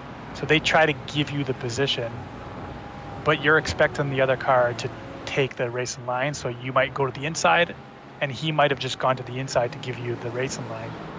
So that's where the issues kind of pop up a little bit. But what's nice with the league is look at this side-by-side battling through the corners. I mean, we're an hour and a half into this race. Sorry if I cut you off there, but just real quick, you mentioned it there. The side-by-side battles, 1.5 in, or you could, yeah, 1.5 hours into this. It's so nice to see not only the racecraft, but also the speed and the skill that these drivers have. Jason, you've done an excellent job here with the SCEL multi-class series. Thank you very much. This battle is, I'm just going to keep watching this because this is a fight for P3 in the GR86 class. John Ebersol not able to get that crossover happens that's, well, Angel and I saw earlier in the race. That was, oh, back when you were behind the wheel. Here comes a TCR. We're going to look 3 wide here for a second. Back to 2. That came out of nowhere, and that is that multi-class action once again. Yeah, that was a perfect spot. John probably saw the TCR coming in the mirror. He positioned himself, opened up the corner perfectly so that when that TCR went through, it cost Blake a little bit, and John took full advantage of that. So that perfectly played by John Ebersol. Let's take another look at that because that was pretty wild. I believe this was Blake Phillips on that.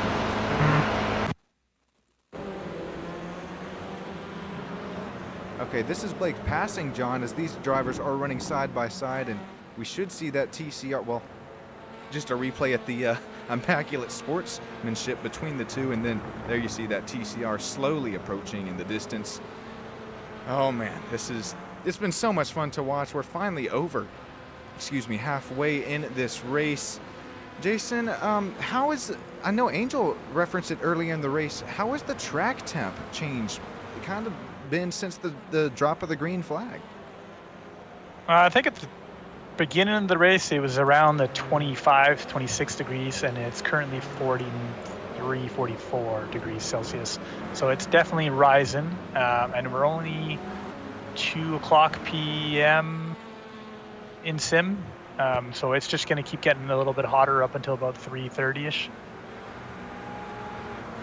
Well, that's John Ebersol tried to make it work there out of turn number, where are my notes? I believe that was 15 and 16. This, a little juking and jiving down the straightaway here.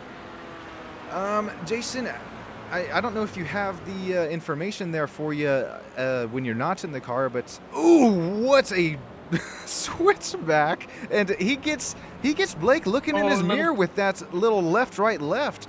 Does John Ebersol. John works his way back up to the final interview spot. I loved that move. And Mark Senecal taking advantage of them fighting is caught right up and is past Blake Phillips now, and now he's working his way up to John Ebersol. Oh man, you start fighting out with your buddy, you're just a little bit too much, and you're gonna lose out time on the driver in front, and the driver behind will start to gain exactly what we've seen out of our Canadian driver, Martin Senecal here.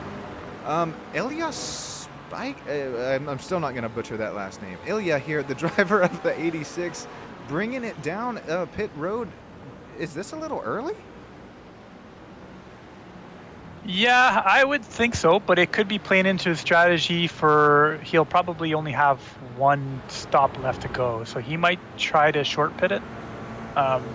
Maybe he was in a fight, or depending on the traffic, this might give him clean air, so I'm not sure what he's going for, but I think he'll probably try to short pit it just so that he gets it clean air.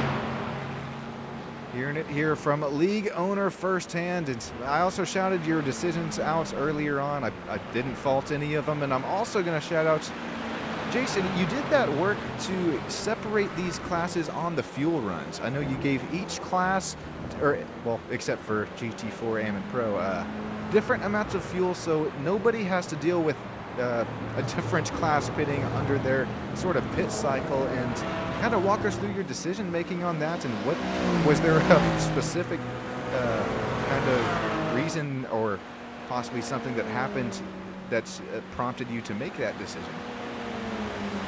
Yeah, just with when we have 60 cars on the field, you don't want everybody pitting at the exact same time, because then it just becomes a bit of mayhem.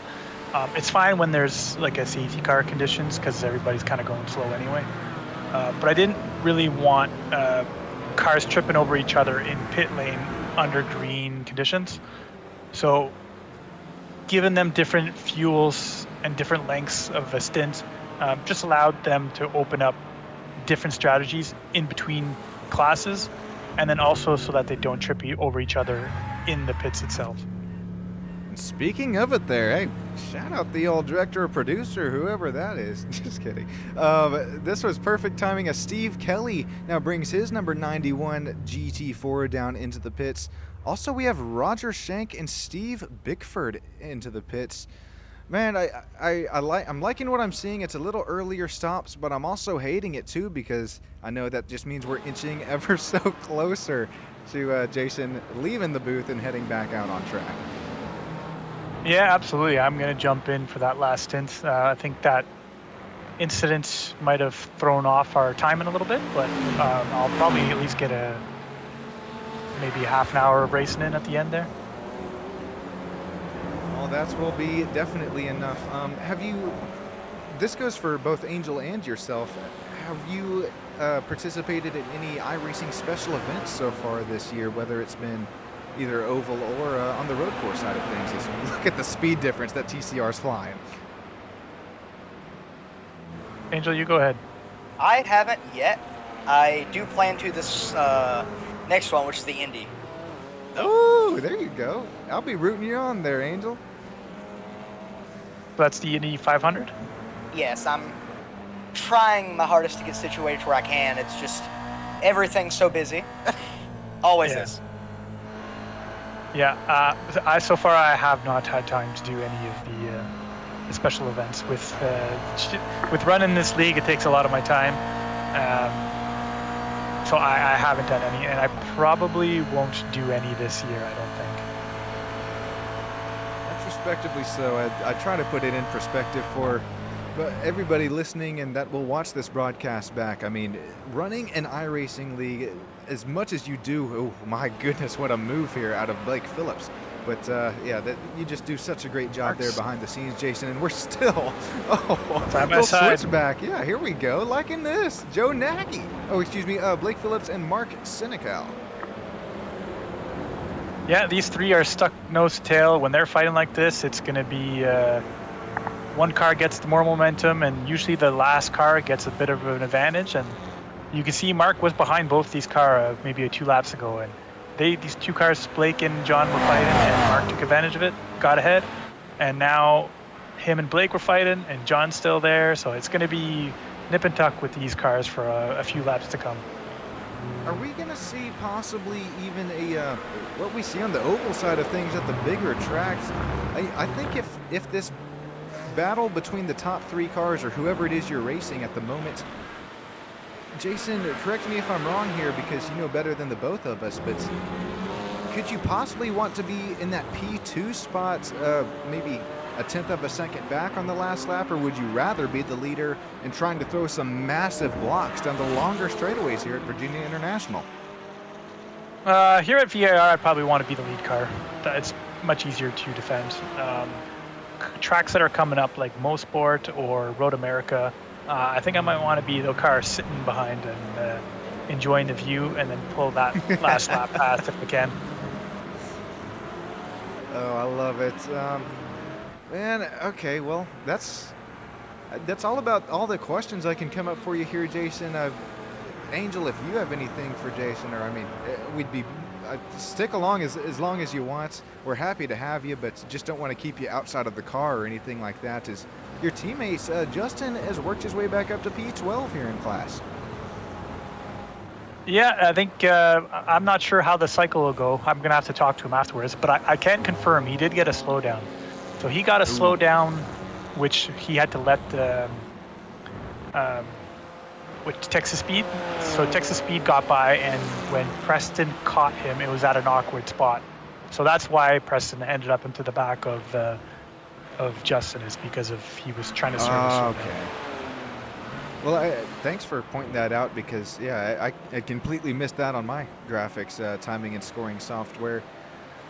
I know Angel mentioned this earlier in the race, but I really like the different classes of cars that you have chosen for us, Jason. I said I'm out of questions, so I just came up with one here. What is there anything specifically? Oh, that was close. Is there anything specifically that made you choose these 3? Or well, it's more than 3 cars, but I guess 3 classes of cars specifically, or really just something on your end? Well, I wanted to choose some popular cars, and I also wanted to choose some free cars. So the GRE6 are the slower ones. They're free on iRacing, so the entry cost is a little bit lower if you wanted to join that.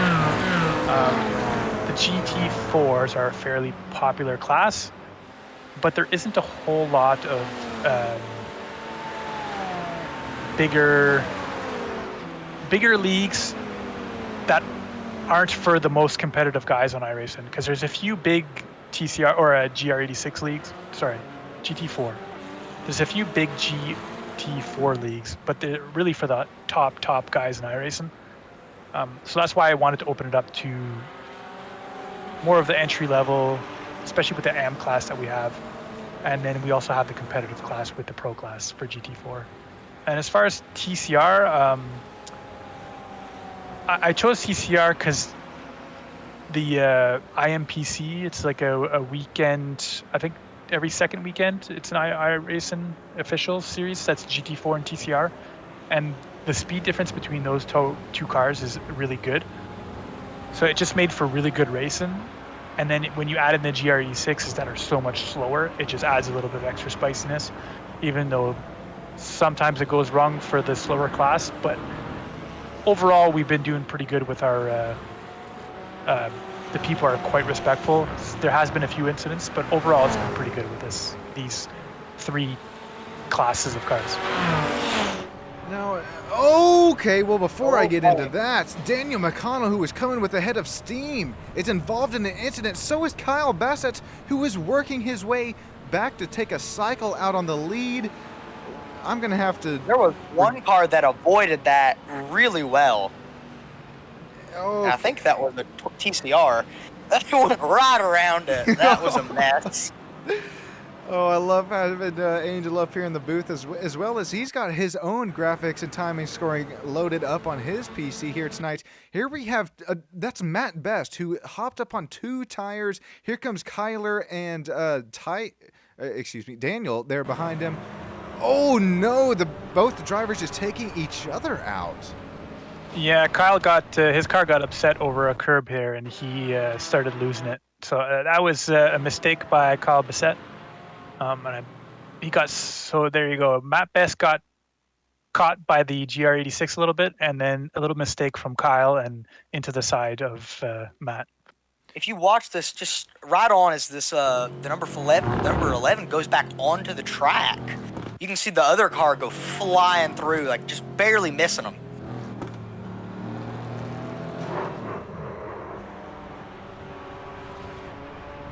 That number 11. I mean, is that who you're talking about? Splitting the Red Seas there? Yeah, that was an interesting one. Oh, I know you said driver 11. I'm trying to find him here, but regardless, what a move there to miss both spinning cars. And you got to remember, we are racing and with just 2 fast repairs, not quick repairs. You have to make your way all the way around, go around into pit road. And here's Adam J. Bollard into the pits, what was P4, taking some new tires and some new fuel. Jason, how's the tire wear work here tonight, especially in the GT4s? I'm not too familiar with the tire wear on these GT4s. That's not too bad. I think after a full stint, you're about the 70 to 80% mark. So you can take them free because of the amount of fuel you're putting in. It's not going to slow you down at all. So yeah, I don't think tires are really much of an issue for the GT4 class tonight. And seeing real quick here, Preston Lee, also Ilya and Steve Kelly make that Matthew Best. Have all pit very recently. Our top 2, matter of fact, top 3 drivers are running just a little bit different strategy, it looks like, on the bar chart at the bottom right. When does Julian and James and Braden come and take their fuel stop? And is it even going to be 1, or will it maybe even be 2? Yeah, well, there you go. They're right there now on screen. Woohoo! I timed that great. So if the 1 and 2 are coming down, it would leave kind of a cycle back through. Yeah, almost. Braden here. Which he's 15 seconds back. Oh, and he's going to now enter the pits as well. So like you're saying there, Angel, with the cycle, who takes over the race lead? Yeah, everybody's kind of at that point where they're pitting, and it's kind of be who gets out quickest, really, who makes a good pit stop. Yeah, so it looks like the battle with the GR86, the podium there's calmed down slightly. We got the leader in GR86 has got a nice big gap. Looks like TCR is in the middle of a fuel window, so there's some of the people have pit, some people haven't. And yeah, it looks like number 5 is back up in the top 10 currently, so we'll see. We'll see how this plays out. I think I'm gonna go jump over there. I'll say goodnight for now, and if I'm lucky, we'll talk to you later. There you go. I like it, Jason. I can't thank you enough for joining us up here in the booth tonight, and best of luck here to you the rest of the race here from Virginia. Thank you very much, guys. Have a good night. Thank you. You do the same there, Jason.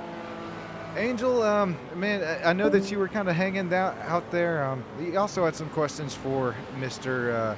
Jason himself there, but Angel, once again, I can't thank you enough for jumping on board here on SSN. This is your first race with us, and You're kind of jumping in the deep end here, but I love it. I'm right there with you on everything that you've said. And ooh, Julian Jones, the P3 driver, that'll be a slowdown. Oh, yeah. If you go back to the third position or fourth position, there's some people making some moves back there. Fourth of TCR? GT4. Oh, okay. You can see them. They're like kind of all together, and you can see them if you go back slightly behind them, rather. Oh, I see what you're saying. Okay, sorry about that.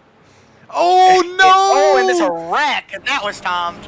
And that is Kyle Bassett, and he is into a situation. I think he's kind of damaged pretty bad there. He took the ultimate shortcut after that incident, and if I had read what you were saying a little bit better, we would have seen it live, but of course we'll take a replay of it. Mike, Angel, you saw that thing coming from 1-2 turns away. Usually, once these cars get antsy, and there's a TCR in the mix here, yep, and out, in, and yep. Daniel it's McConnell Morgan. Racing.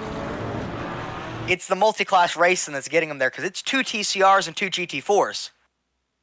Oh, you're exactly right. The speed differential between these two sets of classes. Oh no, I'm sorry. Apologies for that, but this was such a big incident. 4 or 5 cars involved here. And look at Kyle. He just shoots across the grass and I'm not going. And Julian just went into got spun out. The number...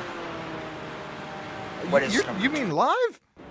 Yeah, the number 7 car just got back out on the track, just slightly got spun out by someone. Oh, Julian Jones taking contact. I think that's, who was that? He's a lap down. It may have been Zachary Bowman. Here's Zachary Bowman's incident. No, this is Zach in a TCR class running P3. Just a little off track here. No harm, no foul. Just loses a little bit of pace. Yeah, I mean, that was just timing to see that on my end, but just got slightly spun around there. And they've caught back up. I mean, if you're watching them right now, they're on the rear end of a McLaren who's in 6th position. That's James Cochran here, and we'll jump on his diffuser cam looking at Julian Jones there.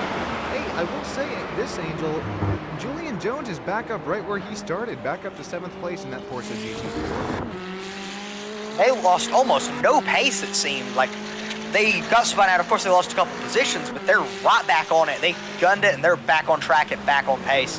I mean, if I look at their lap times, they just set a pretty good lap time compared to everyone else. I mean, other than about 2 seconds off, even though they got spun out.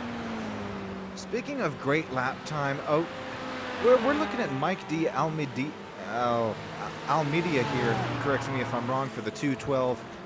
He's having himself a really nice run at leading in TCR right now. And real quick, we're going to cut to a quick, we're going to break all these classes down. We'll start with TCR. Mike, Richard, and then Joseph is our top 3 at the moment. Unfortunately, Kyle Bassett now brings that thing, this Aston Martin into the pits up in GT4 Pro. But for GT4 AM right now, I have my eyes on, who is it here? It's not Mike. Where's the next triple digit? Is it Adam J. Ballard? And even though he's an AM driver, right now he's got some TCRs running in front of him. But although leading the AM class, P2 for Dakota Smith, the battle for AM GT4 continuing to heat up. There are battles all over the track, and with as many classes as we have here tonight, Angel, it's so much to keep track of. Yeah, I mean, once you get involved, I mean, the TCR leading is kind of sandwiched between a bunch of GT4s. If you can see that, I mean, at least it looks like that on my end. I mean, like, all around them is just a bunch of GT4s, and that's kind of where it all gets finicky. I mean, everybody, if you look back behind them, going back to Justin, yeah, Justin, you can see all of them, they're real tight together there. With the slower GR86 around the outside, and that's going to present some side-by-side battles right in between this battle. Oh, that's almost 3 wide behind them. That's Matthew and Roger Shank also right there with them. Here we go. We're looking 2-3 wide. Pass in the grass. That driver's going to think better of it, Matthew. I don't blame him there. No grip in the grass. Here's some more side by side. Xavier and, who is Mark Darnell.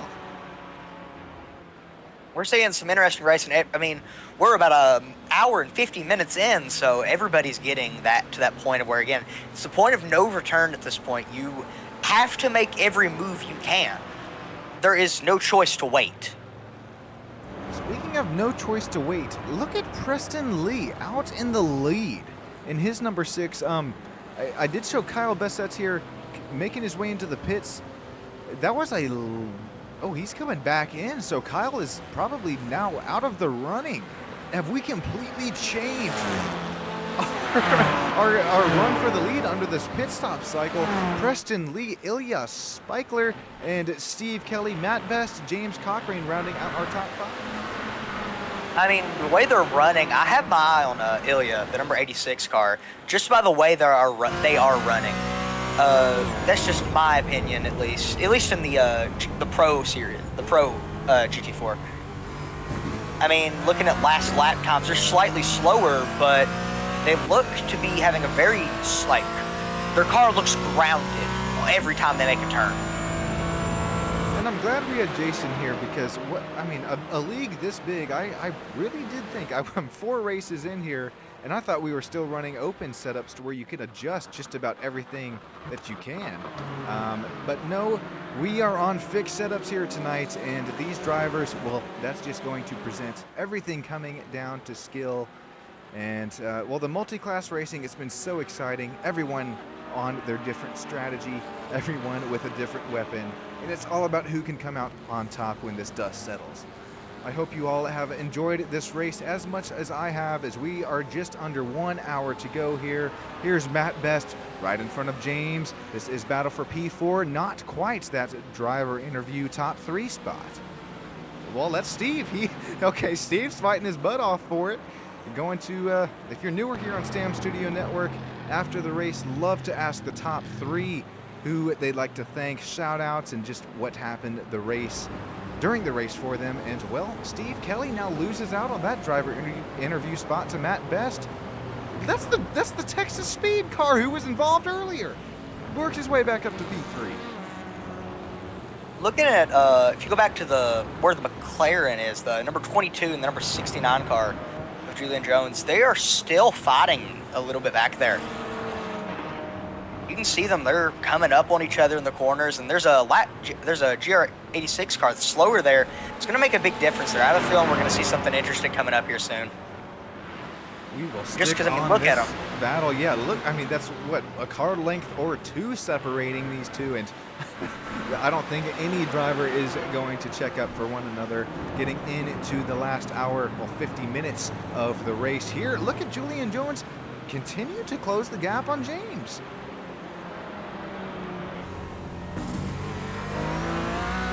Now he's in the draft here. This is something we're a little bit more used to on our oval side.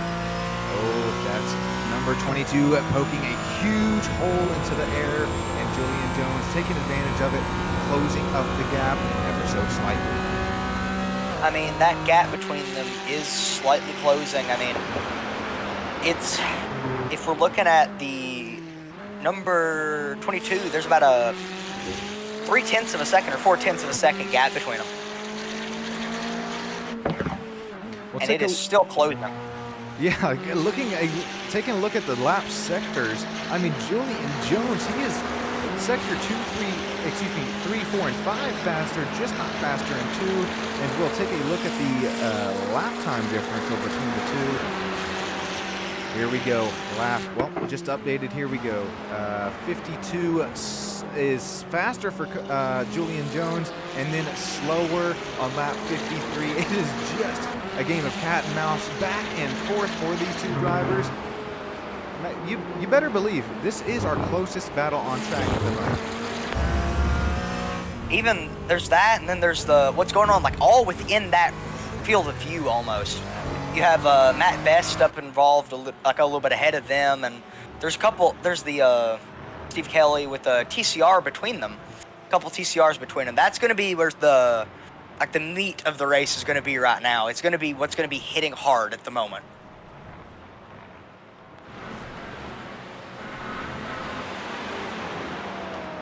Okay.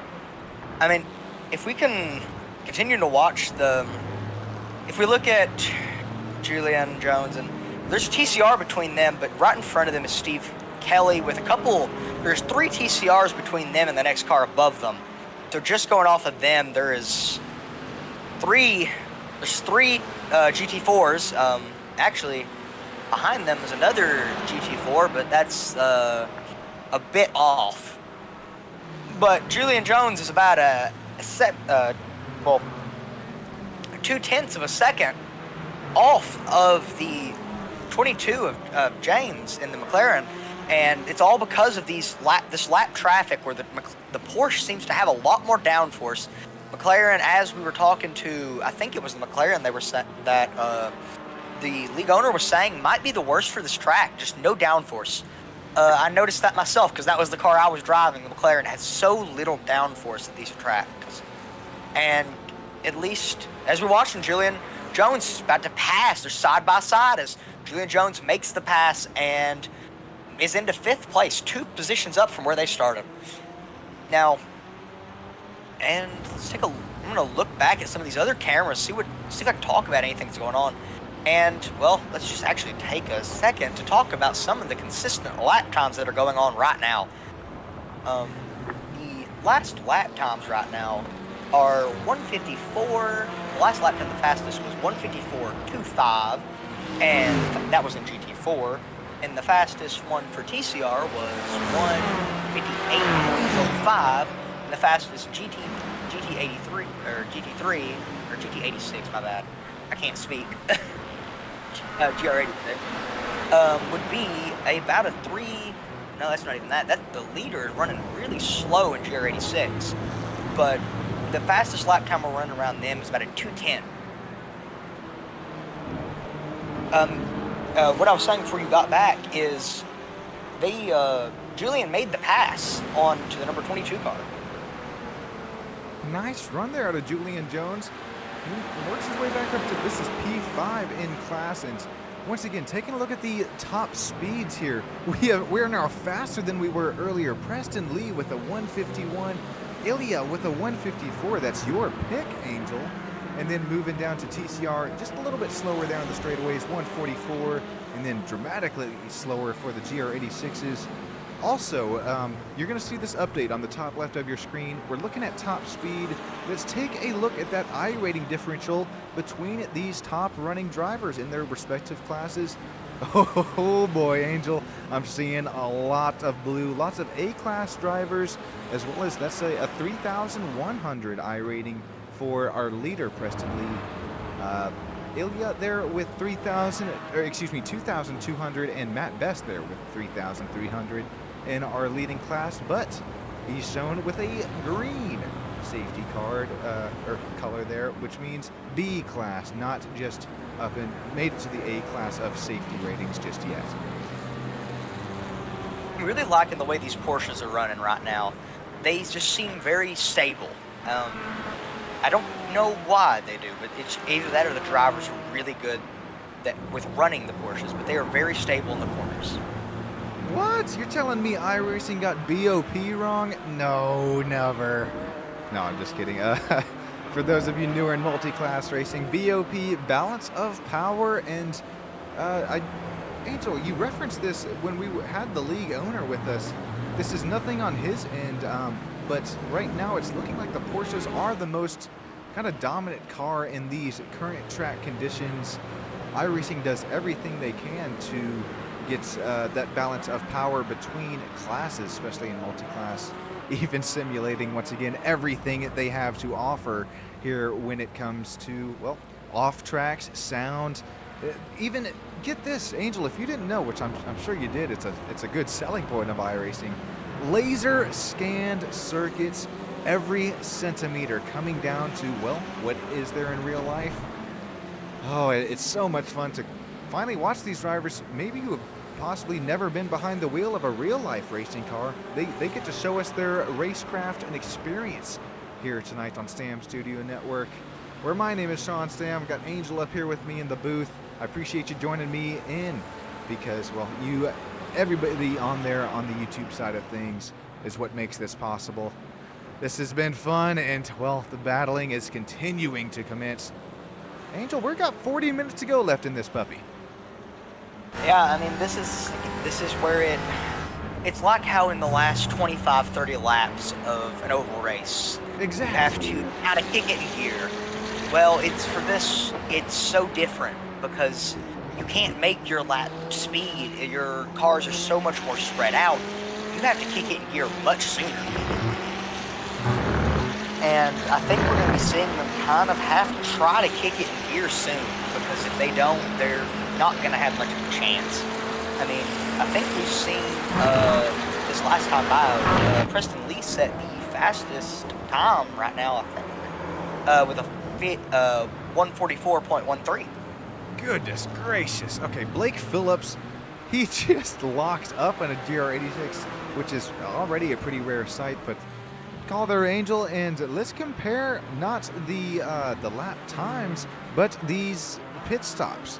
When did our top drivers last come and fuel? Well, there you see at the bottom right. Looks like Preston Lee, lap 45. P2, Ilya there, he came in just 3 laps earlier. Matt Best came in lap 44, which is 1 lap sooner. And then Steve Kelly, Julian Jones, James Cochran, Richard Danielowski. This is a newer name we haven't said here tonight. Pits on lap 42. Well, this is when things start getting down to, once again, the nitty-gritty, where things start to get really good. Angel, you're newer to the multi-class side of things here tonight. What have you seen that you can't get away from, that you like just so much you might even have to be back with us here? The fact of the passing, I mean, there's so much, almost, it's not forced passing, but it is at the same time. I mean, you come across these cars that are slower and you have to pass them, but they don't really want to give up their position, but it's unique in its way that they do give up the position. I mean, in oval, if there's a slower car, they get out of the racing groove. In this one, you don't. You kind of just stay and let the other car make their way around you. Yeah, it's multi-class action. These drivers are they're up against different drivers with not alone all their different skill and racecraft, but the speed differential between these 4 racing classes. You got GT4 Pro-Am, TCR, and Toyota GR86. Here, I mean, take an example of it here. Look, this is Dakota Smith. He is in a Porsche GT4 in the AM class. He's at 4th overall in the AM class. Richard Danielowski retains the lead in the AM. But this is exactly what I'm talking about here. 2 separate classes going pretty much nose to tail. And we're showing 30 viewers right here live on YouTube. Thank you, everybody. And Angel, this is also an invite to you. My GT4 versus NASCAR. It's the championship race coming up this weekend at Watkins Glen, 4 p.m. Central Standard Time. It's tomorrow, Saturday. I would really appreciate any of you drivers here in SCEL, or anybody watching, even you, Angel, here in the commentator booth with me, getting out here. And you wouldn't expect it, but the pace differential between the GT4 and NASCAR on the tracks that I have chosen will be at Watkins Glen tomorrow.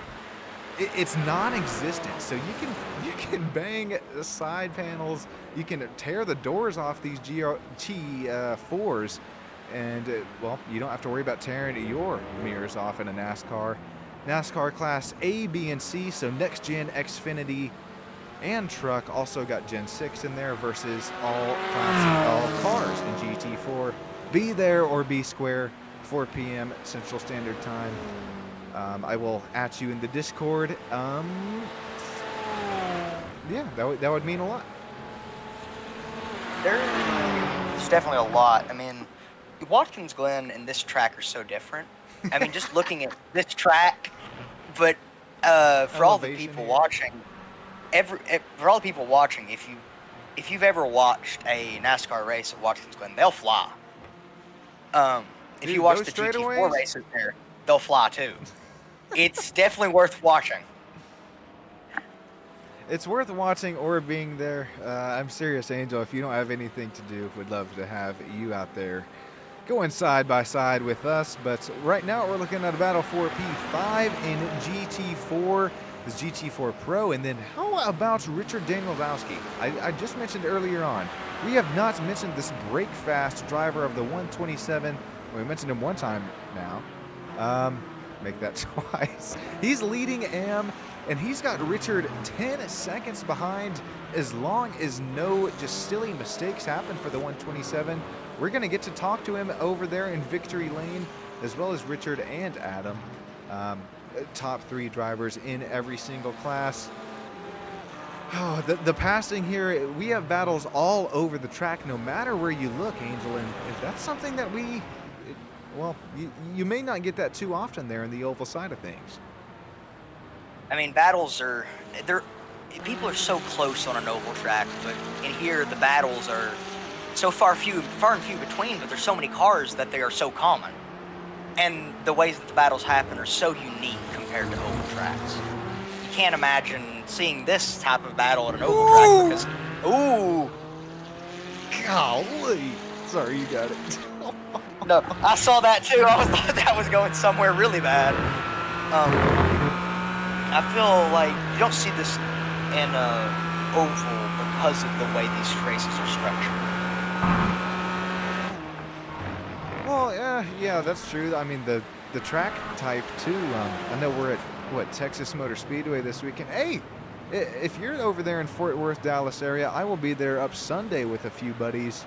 You're looking a little meet and greet. Catch me at Texas Motor Speedway. But anyways, it's completely different race style, like you said. And even when we do see NASCARs on the left and right turns, even there at COTA was also there, home track for me here on SSN.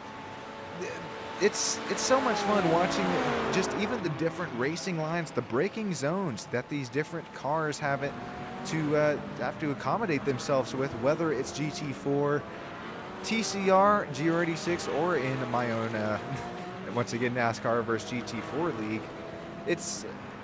The possibilities really are endless, especially at a track like Virginia International Raceway, where we've quite frankly seen Preston Lee. He has overtaken the 5, overtaken the 3 with both incidents of their own earlier on. It's that SRN number 6 Sim Racing Nation Porsche GT4 runs a little wide there. He does retain the lead, and well, Angel, that's a 6-second gap, and well, it's going to be one thing catching him for Ilya, your pick there, but it's also going to be another thing passing him. Yeah, it's going to be another for the third place Matt Best, who's about 10 seconds behind, and the next behind them is 14. So, and then rounding out again, I'll just go ahead and round out the top 5, which is 22 seconds behind. So, everybody's very few far between right now. The racing is kind of calmed down, I think. I don't think people have the tires to be aggressive on right now.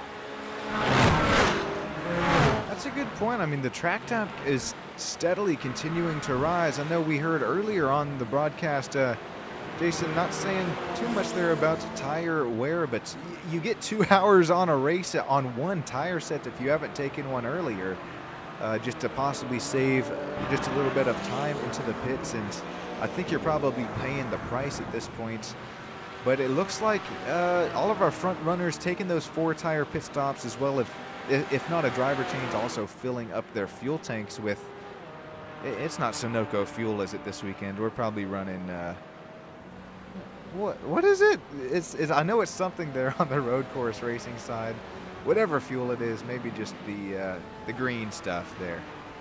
Keep these cars moving. Angel. No. Sorry. I was just gonna. Oh, no, sorry. I was real quick. For the last time tonight, and then I'll hand it over to you there. I promise. Advanced Sim Racing, ATC, middle of the pack racing, Positive Perception, AlienAwards.net, SyncMesh, and Sim Racing Nation are sponsors tonight. Our title sponsor, of course, the one, the only, VRS, Virtual Racing School. If you're looking here just to get a little bit better here in the sim, which translates into real life, please hit up VRS. I think SCEL has given out a little rewards and possibly even some credits there for VRS. Correct me if I'm wrong. I'm sorry if I'm wrong, but I know something. They have created something here with VRS. And Angel, finally, I will transfer it back over to you. I have, going back to the people who did well at Watkins Glen, who were the teams in first, second, and third for all of the, if we can go back to that really quickly, I can go ahead and mention where they are right now. Because I actually can look at that at the moment, I'm pretty sure. No, I cannot do it. No, I'm just kidding. Here you go. Top 5 from Watkins Glen. There you have, in the GT4, middle of the pack racing, Texas Speed, and B&O. Middle of the pack is... Middle of the pack racing is number 10, the 10th position right now. Jason Landry has currently got back up to the 10th position, into the top 10 finally. Texas Sim Speed Racing Blue is in the 3rd position. Rockefeller Racing Gold is one that we haven't seen do well in the last race, but is currently in the 2nd position. And SRN Esports, which I can't see up there, but is also currently in our 1st position. Damn. If we go to the others that were up there, some of the others are like break fast. I can't see the others. Most of the ones that are doing well, the top 3, except for Texas Speed Sim Racing Blue, are ones that we haven't seen as much. And remember what happened? Oh, sorry. Keep going. You got it. Ilya, the number 2 car before, has just pitted. Yep, bringing that number 86 down pit lane. And what you just said there about the number 11, I was going to reference. This car was involved in a wreck earlier on, and I mean, what immaculate driving both out of Daniel McConnell and Matt Best. That Texas Speed, well, Matt Best out of Pennsylvania here, showing at least, unless he's living in Texas now. Making his way around at John Eversol, that GR86, wonderfully painted car. This is just an immaculate, an excellent run here for Matt Best and the Texas Speed drivers. I've known them since I first kind of started my iRacing career. Nice run here for you, as well as Steve Kelly back here in Big Problemi Motorsports. That number 91 also running in the final driver spot at the moment for that class. Just interesting to see different names than we saw than we would have seen from the last race. Apparently, it's just unique because anybody can win at any race here. Because again, it's almost like Talladega races in NASCAR. It's unpredictable in its own way.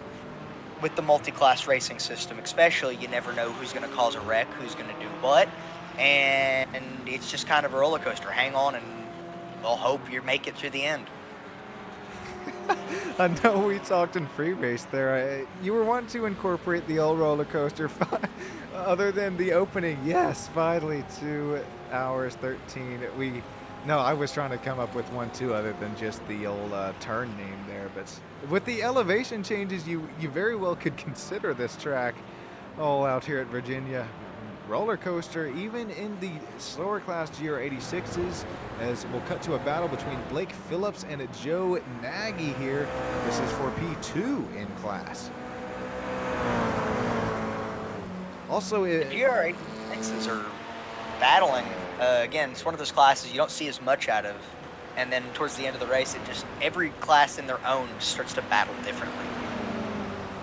I know you were asking about the team names earlier on. I have now put those up on the left side, and I'll take them down here in a few minutes. But like with what you were just referencing there in our top 5 from Watkins Glen, it's cool to put some faces in some places, so to speak, and even some newer faces in some newer places.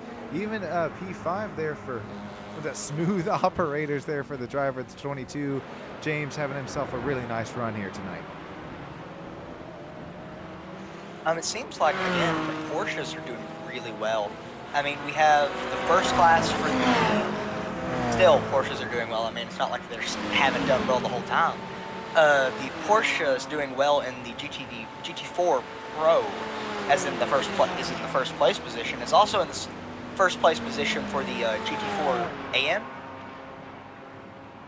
Just in general, it's just the 3-digit numbers. You can look back. It's I cannot say the last name, but Richard, however you want to say that. Daniel Liskey, I think. Yeah, but it's just interesting to see how well these Porsches are doing.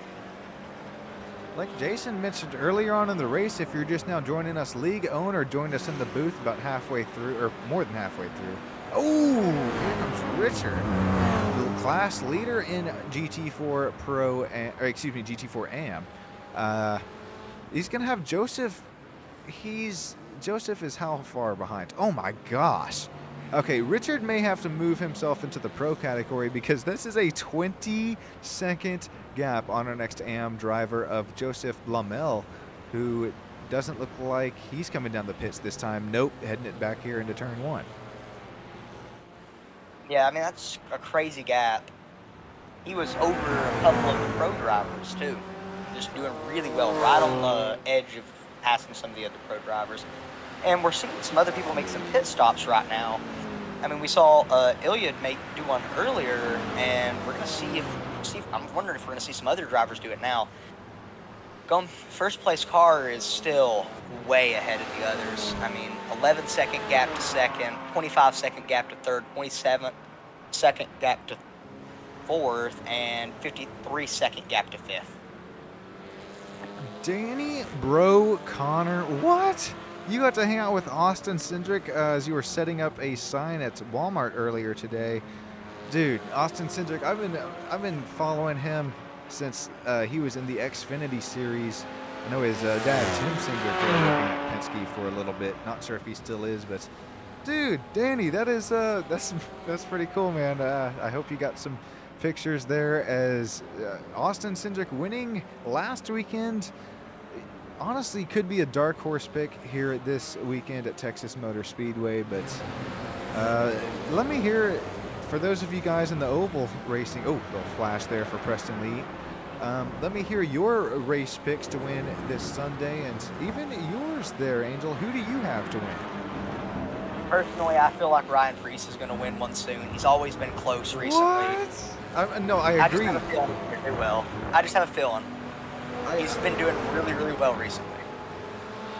I'd be lying if I said I wouldn't have put a few dollars on him there at Talladega. He's always in the super speedways. Those fours are fast also on those intermediates, but I mean, Blaney, with the way his season has gone, he's due also. I know Hendrick hasn't ran too well at Texas, but got Kyle Larson-Doggy going. You can't ever count him out, but oh boy, Preston Lee working his way through traffic. Here we go. We are approaching the final 22 minutes to go. I thank you greatly, seriously, everybody that has joined in tonight here on SSN. Got SRN, simracingnation.com. Appreciate them for having us out. And Angel, once again, you, goodness gracious, I could not imagine taking this one on by myself. So shouting you out. You've really done a great job, and I can't wait to have you back here on SSN in the booth. Also directing, you do some producing there as well, and with the SDK, and you would know how hard that is to multitask, both produce, direct, and commentate all at once. Yes, it's just a mess. If anything can be a mess at this point. Ooh, we have another person pitting. Who would that be? Matt Best, P2. This is on schedule, though. Yeah, I mean, are we going to see the leader? If we can look at some pit time or like pit stop times, are we going to see the leader pit soon?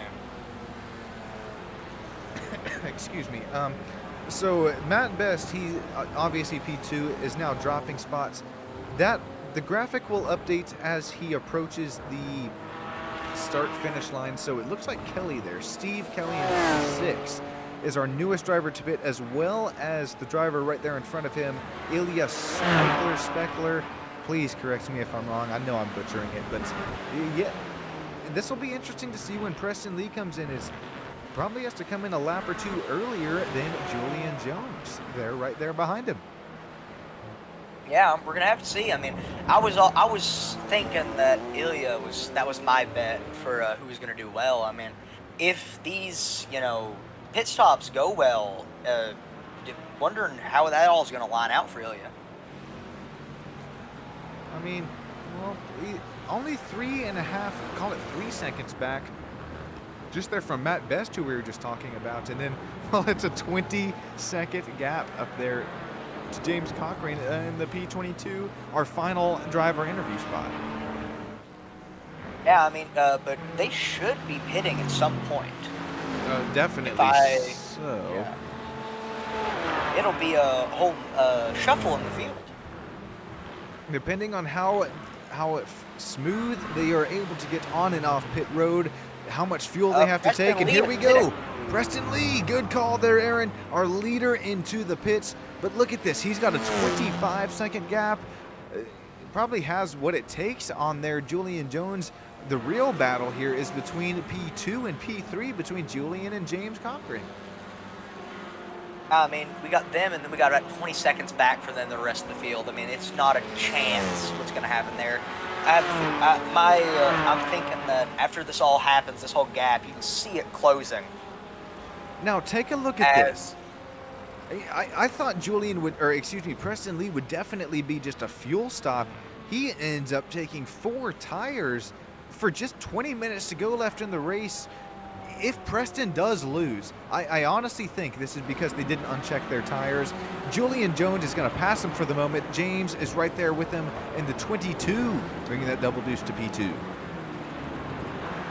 Yeah, I mean, that was, I don't know if that was a mistake or a really good choice, because these tires maybe help them get back up their position too. It's going to be interesting to see, and I mean, everywhere you look on track at the moment, we have battles everywhere. Here is GR86, the battle for P2, starting to continue to intensify here for Joe Nagy and Blake Phillips. Joe Nagy out of Canada, Blake out of the United States, and here comes some side-by-side between two different classes behind. Here we go, 3/10 of a second separating between these two drivers for P2 in class. I mean, this multi-class situation is what got the other group wrecked back then, and we were going 3 wide. That TCR is saying he's got places to be. I believe that is the driver of Steve Brickford there. Saying, yeah, okay, later, dudes. Deuces and oh my GT4 coming at Mach 2, making it look easy.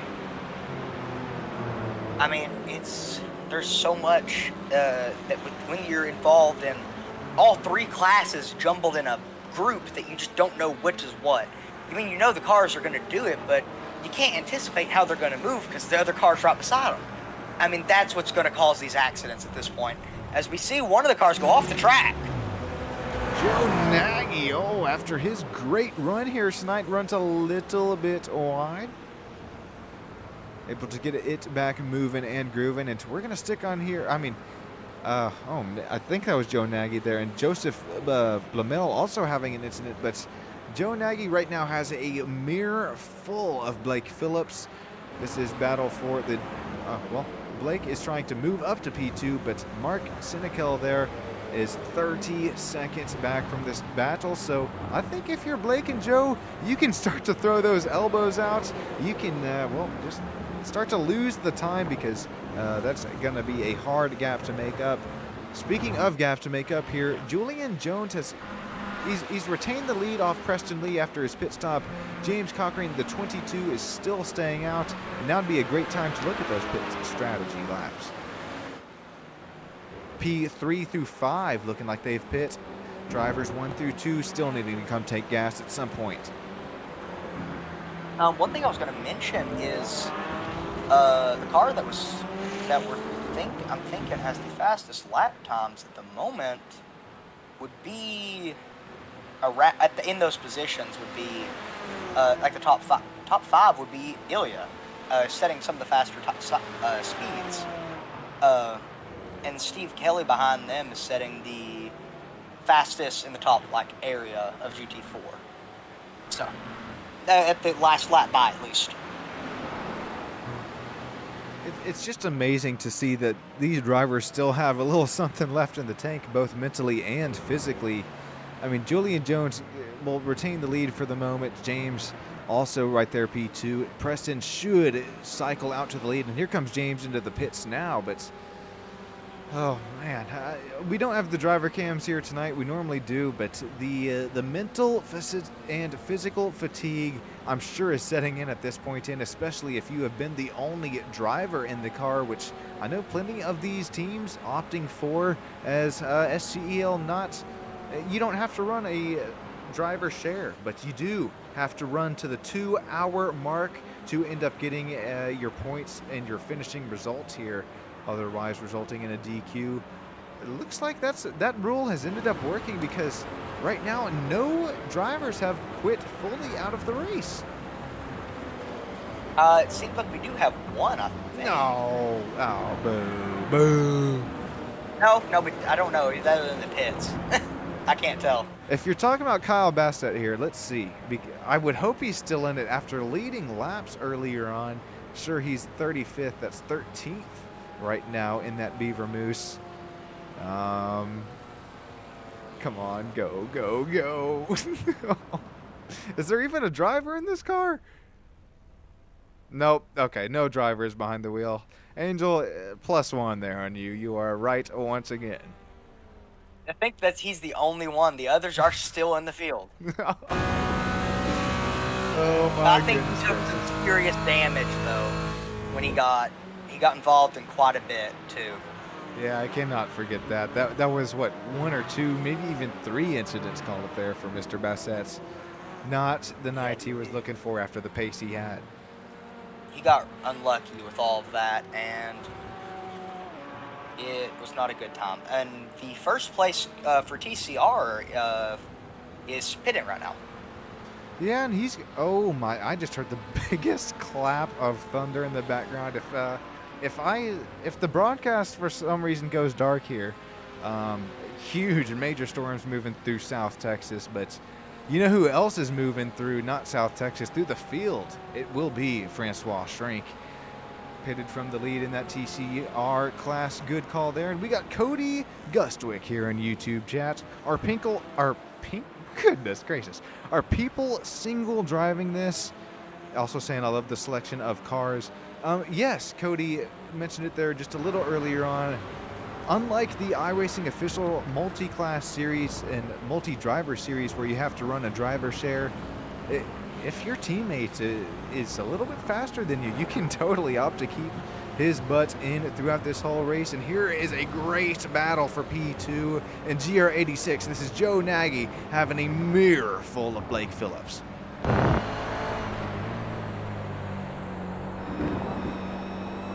What kind of move do you pull here, Angel? I know you're not too much on the road course or multi-class side, but you're right there on the slipstream. You have a little bit of a straightaway to work with here at VIR. What's going through your mind as we approach 13 minutes? I'm going to do exactly what I think they're going to do, and that's going to go right to the outside, let them go, and then kind of back off and go to the inside in one of these next turns. Because it's going to get you a kind of a switchback through the S's. Also get them to slow down and give you a run if they can through this part right here. This is one of the few tracks I have experience in the whole, just in general. I don't think it was a multi-class, but road racing, this is one of the few I do. But this is the track where if you're going through those S's and you have a good run, go to the outside, you back off, you shoot to the inside. Setting up a little crossover, a little switch action that we saw earlier in the race. Something that, I mean, we both, I don't even think, saw the move coming there. I think it was turn 17 or turn 2, both a couple different times. Well, unfortunately, we had been running clean for here a little bit. Julian Jones here was P2 when he came into the pits. I referenced running clean. Here's a little Tom Bryce incident. Oh, this is heading into turn 1, the heavy braking zone. Going to be a right-hander trying to set it up for the number 452, and a little self-induced spin there. No harm, no foul, except on the pace. Yeah. I mean, that's the best thing you can hope for is nobody's behind you, because I know I'm more familiar with dirt track. Dirt ovals, if you spin yourself, you're going to get hit, and he got lucky nobody was behind him, because if he did, there was a good chance he was going to get spun around more and got some damage. Goodness gracious. Battle for P2 and GR86 continuing to show itself out. Andrew J. Sharp in the 484 is now in the lead of this class. He is up 3 spots on the start of the race. Joe Nagy, he has not gone anywhere. And, excuse me, this is the battle for P2. I correct that. I'm sorry there. Joe Nagy and Blake Phillips, this is what, 3, 4, 5 laps? And we're looking at?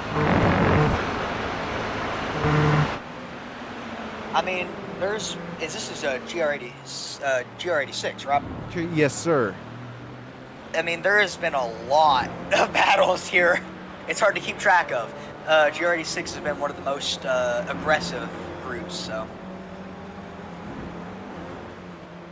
This is 2 and 3? I think we're heading down. Okay, it's hard there because it tricks you. This is a fake. That's another little pit road entrance there. So we should be coming up on turns 16 and 17. You see on the right of your screen. Yeah, this is where we're going to see some moves right here, actually. This is a big difference. This is where you might get a chance. Let's see if we can see anything. GR86 is harder to make the moves, but the GT4 class, you see a lot of moves here because the braking zone is hard to miss. It's hard to get into. So if you push somebody out of it, or kind of get them out of the groove of it, it kind of allows you to make a move because they have to brake. That is the whole benefit of making a pass there or on the S's in the other part.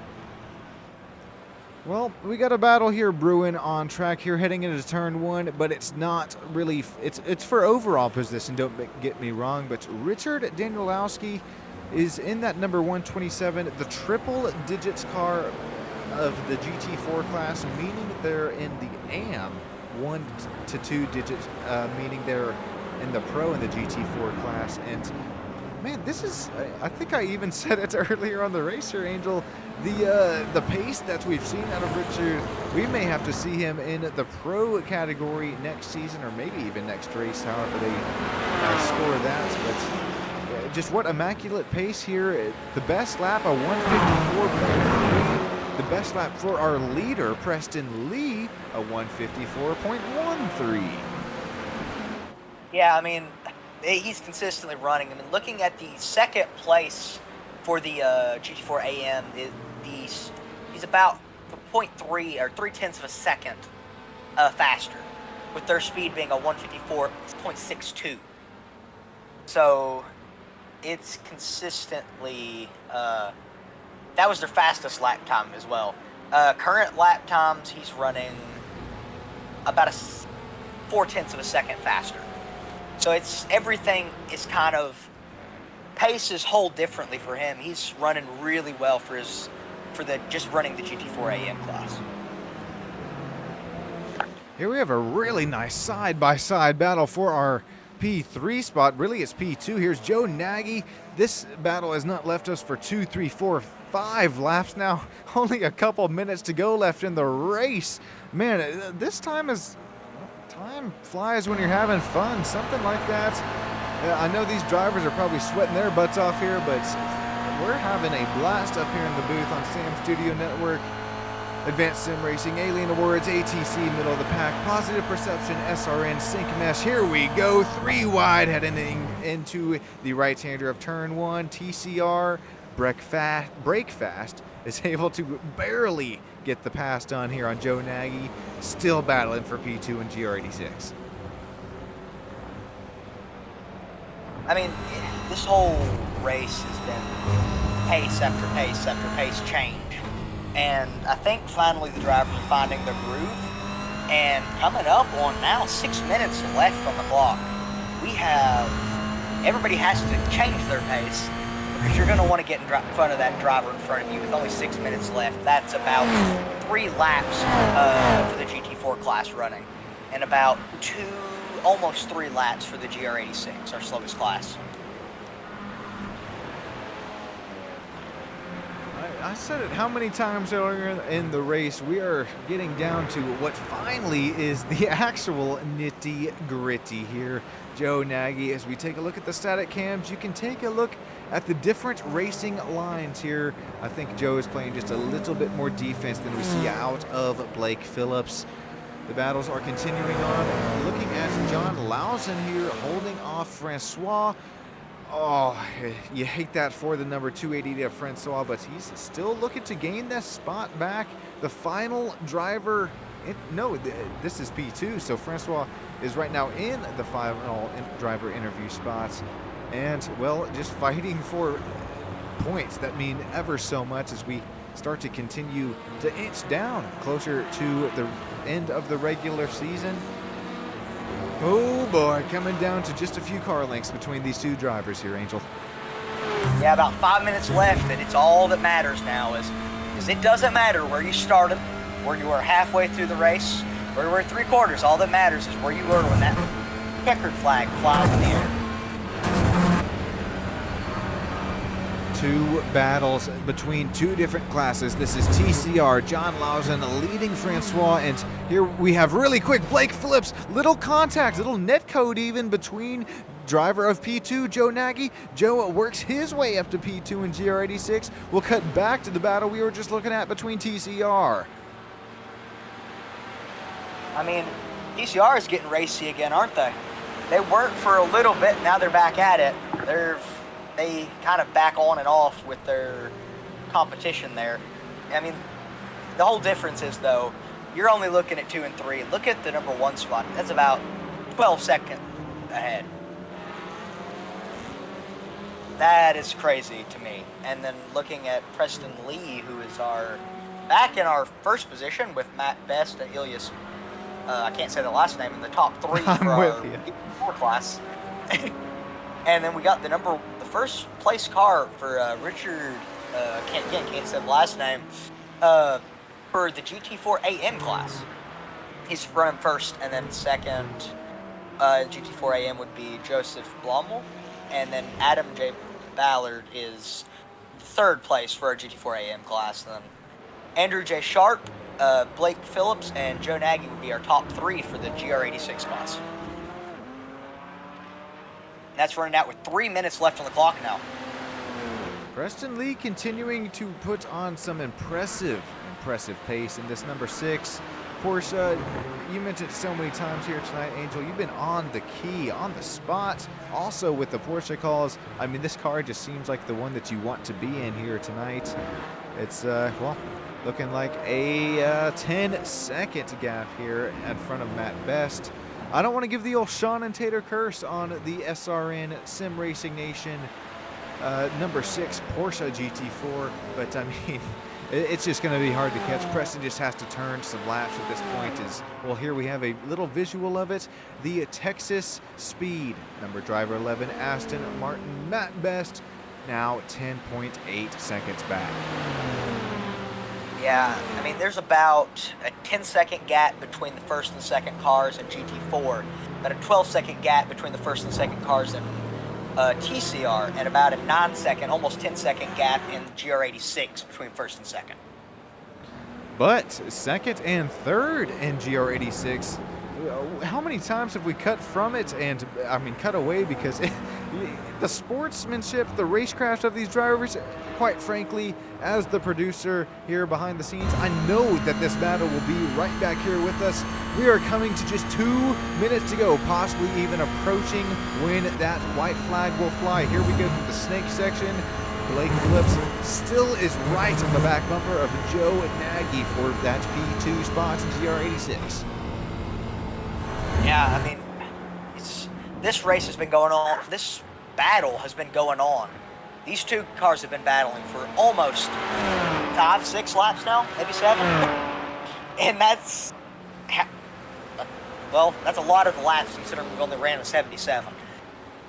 It's crazy to think that these two cars are both at each other, back and forth and back and forth.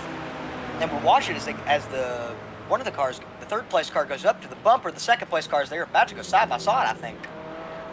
Real quick, this should be the white flag lap coming to our leader. We'll have to cut back to it here because this battle, oh, it's too good to leave. Here's Jason Landry, also on Joseph Blamil, but we will cut back to that GR86 battle really quick. I mean, I don't know if much is going to happen. They're both racing really clean. It's so hard to tell if something's going to happen or if they're just going to go back at each other. Oh, it seems Blake that Phillips, what just happened there? He doesn't have enough fuel to make it on this last lap. That's tough break, though. That is rough. Oh, it's an extremely tough break with the pace and the speed that Blake Phillips had in that 425 GR86. Right now, he does have a 45-second gap on Mark Senecal. Looks like Blake is actually able to get it back out here on track. Here we are looking at the battle of P8 and P9. Well, what is, Joseph Blumel in the P2 AM class in GT4 as our white flag lap is on the circuit. Just one more to go for all four different classes here tonight.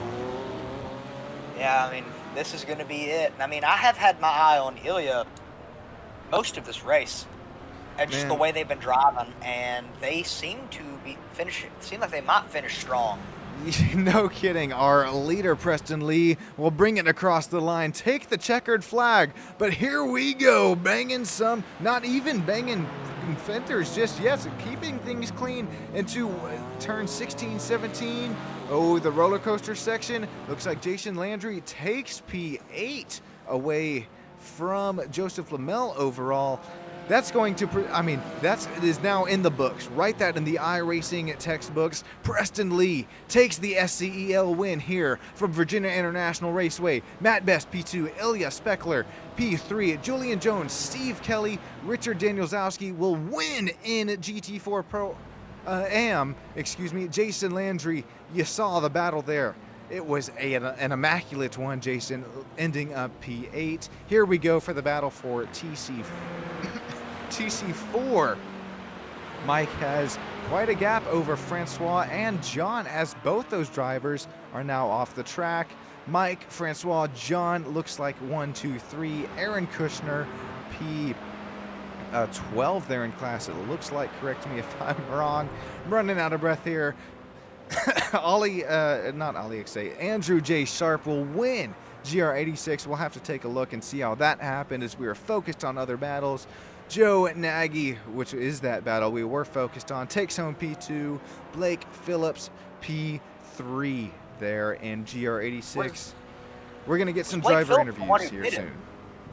He did. I think you're right there, Angel. He was the one who pitted and still ended up third, which is a tough break that he still ended up having to, but he still ended up making a really strong finish, even though he almost cut it too close to the fuel line.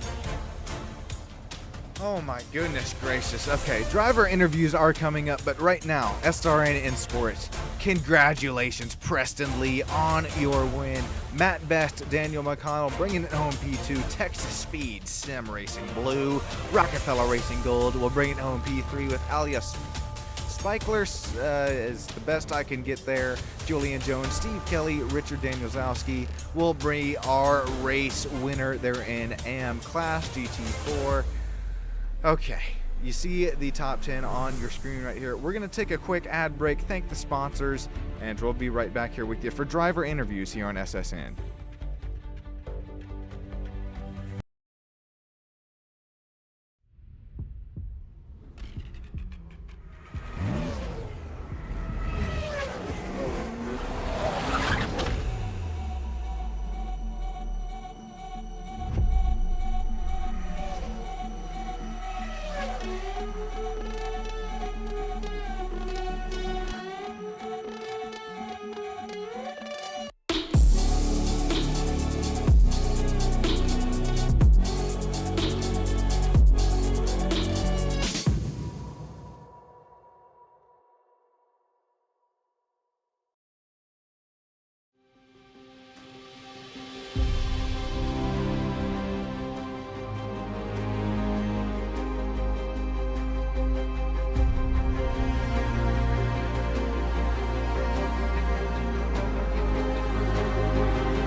Alrighty. We're cooked at the end of that. Here we That was go. probably Thank the you all worst for waiting. One of the worst stints I've driven in a long time. I made so many stupid mistakes. Tires were at 78. I didn't take tires that last pit stop. Apparently, everyone I took left side. I didn't take rights. I told you we should have, Matt. It's once Yeah, again okay. failure to listen. Checked every tire. Uh-huh. We're not taking tires. Okay, dude. Preston Lee, our race winner Yeah. overall here tonight. You got yourself a copy, man? Yeah, I really fucking need a drink right now. I haven't had a drink in 3 hours. My water bottle's been empty this whole race, man. I haven't had a drink in like 3 hours. Well, okay, I'll tell you what. I'll make this one quick for you here. Preston, what a drive. You ended up coming up with the race win here tonight from Virginia International. Who do you have to shout out? Who makes this all happen for you here tonight on this Friday night? Definitely shout out to SRN. Just I've been racing with them so much, and all the practice sessions that Kyle Bassett throws up, do all those, and just it's so good to practice with traffic and all that. I think overall my race was a bit scruffy. My race was a bit scruffy. I had 2 spins in the first 2 stints. Just net code off one guy, and I just didn't see a guy on the outside of another. Luckily, I didn't kill anybody. I was the only one that got hurt from any of those. Had an unfortunate incident with Jason Landry's car while they were serving a slowdown. I'll have stewards look at that. That's not who you want to have an incident with. Yeah, definitely not with the league owner, but I mean, we'll see how the stewards look at that one. Yeah, hopefully I keep the win. I've got a 10.8 second lead, so I think even if I did get a penalty, I'd be able to keep it. Well, thank you, Preston Lee, and congratulations on your win here once tonight from Virginia International Raceway. I got Angel here with our P2, Matt's best. Angel and Matt, you both have a copy. I just got here. And who is the P2? It is Matt Best, right? Yeah. Me and Daniel McConnell. All right. Man, okay. Well, that was cool to see Texas Speed here back with them. And Angel, you got any interview questions for our P2 runners here tonight down in Victory Circle? I mean, from your all's car, there was a lot of Porsches up there. You all were. Not. Those need to be looked at for next Nah. race. We need to Nah. wait added on. B-O-P, Nah. B-O-P. I gotta say, as the Porsche driver that won, you guys like slapped me on every corner exit. I could not pull on you guys at all. boo. It's purely fuel. Sounds like a Porsche owner. Hey, it's cool. It only took us halfway through the race to turn our monitors on. No, don't worry. So coming from somebody like with you all driving a completely different car and like having, I'm assuming it looked like you all had a different line than the Porsches, and it's just the way they drive. And it's always going to be different for different cars, different aero packages. It may have a different effect. It's just going to drive differently. How did that affect you all running in the top 3? Matt, you want to take this one, buddy? Yeah, I'll take it. Yeah, you take that. I don't think it made too much of a difference. There was really no aero wash that at least I saw. Honestly, like the best thing about this car right here was, like you said, its ability to pull out of the corner. I don't know if the Porsches had that. There was one section where they had a little bit on us, but then once we got out of that, what section was that, Daniel? Was that roller coaster? They had us a little bit. Yeah, roller coaster. But as soon as we got out of hog pen, that was it. We just walked away from them. I do feel like the gearing helped us immensely navigate around our tree. Yeah, it really felt, planted coming out. Our corner exits felt really good. Well, congrats again to you two on your P2 finish here overall there out at Texas Speed. That was early on in my iRacing career that kind of heard about you guys. Been there in the Discord just floating around, and now I'm seeing you here in SCEL for consecutive races on end. It's pretty cool to watch, and congrats once again. Thank you. Thanks, man. All right, Angel, also threw it down to you here in Victory Circle. This was just because this was your race pick to win. He makes his way up into the top 3 interview room. The number 86 Ilya both Angel and Ilya, do you have yourself a copy? I'm here. Cannot. I don't know. Oh, Wait. no. Okay, well, regardless, I'll sum that one up pretty quickly. Congrats on the P3 there, Ilya. That was fun to watch you guys battling it out there. I believe we have top 3 of some other classes here. Looks like at least GT4 AM, our winner. Richard, do you have a copy? So we don't have Richard in here, but No. but I'll talk for him.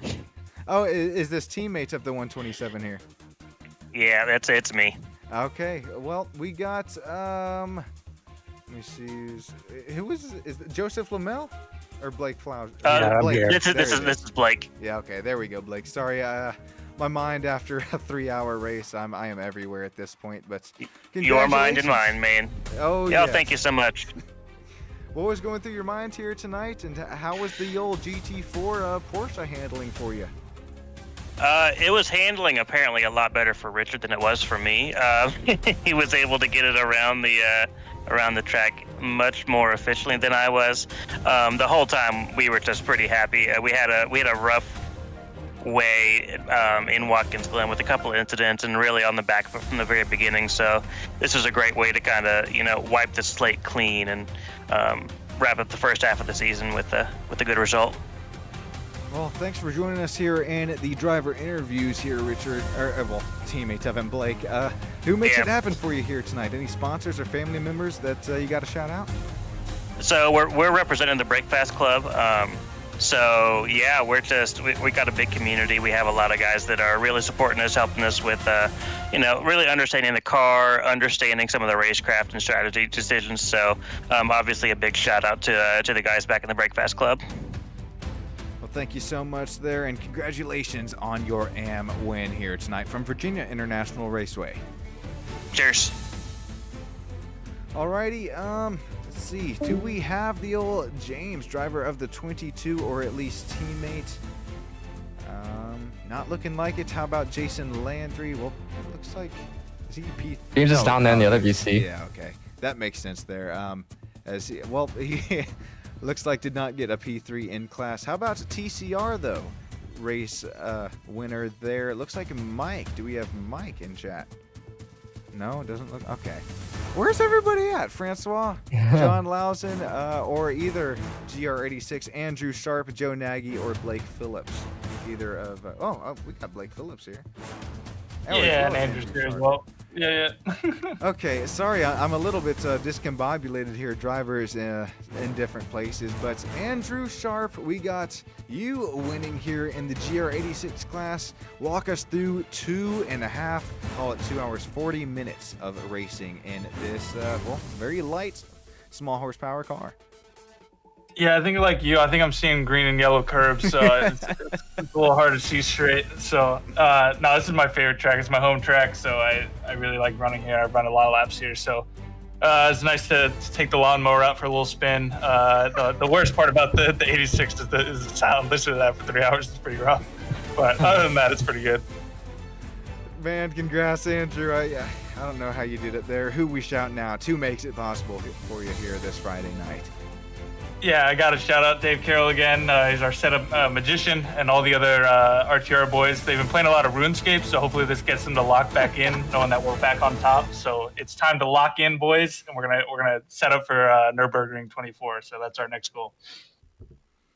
Well, congrats once again there on the win down there in GR86. It was fun to watch the pace differential between these two classes, and well, you're going to take advantage of it, well, as much as you could there in the slowest class car. Congrats once again to you and your teammates here on conquering Virginia International and the GR86 class. Thanks. Have a good night. You do the same. Let's see if we have Joe or Blake. I know we got Blake Phillips here. I'm here.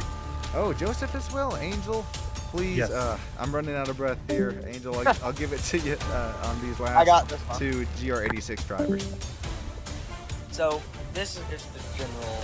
GR86 was one of the more aggressive classes from what we saw on the broadcast. all throughout the race, you all were battling. I mean, how was that to experience the whole entire race?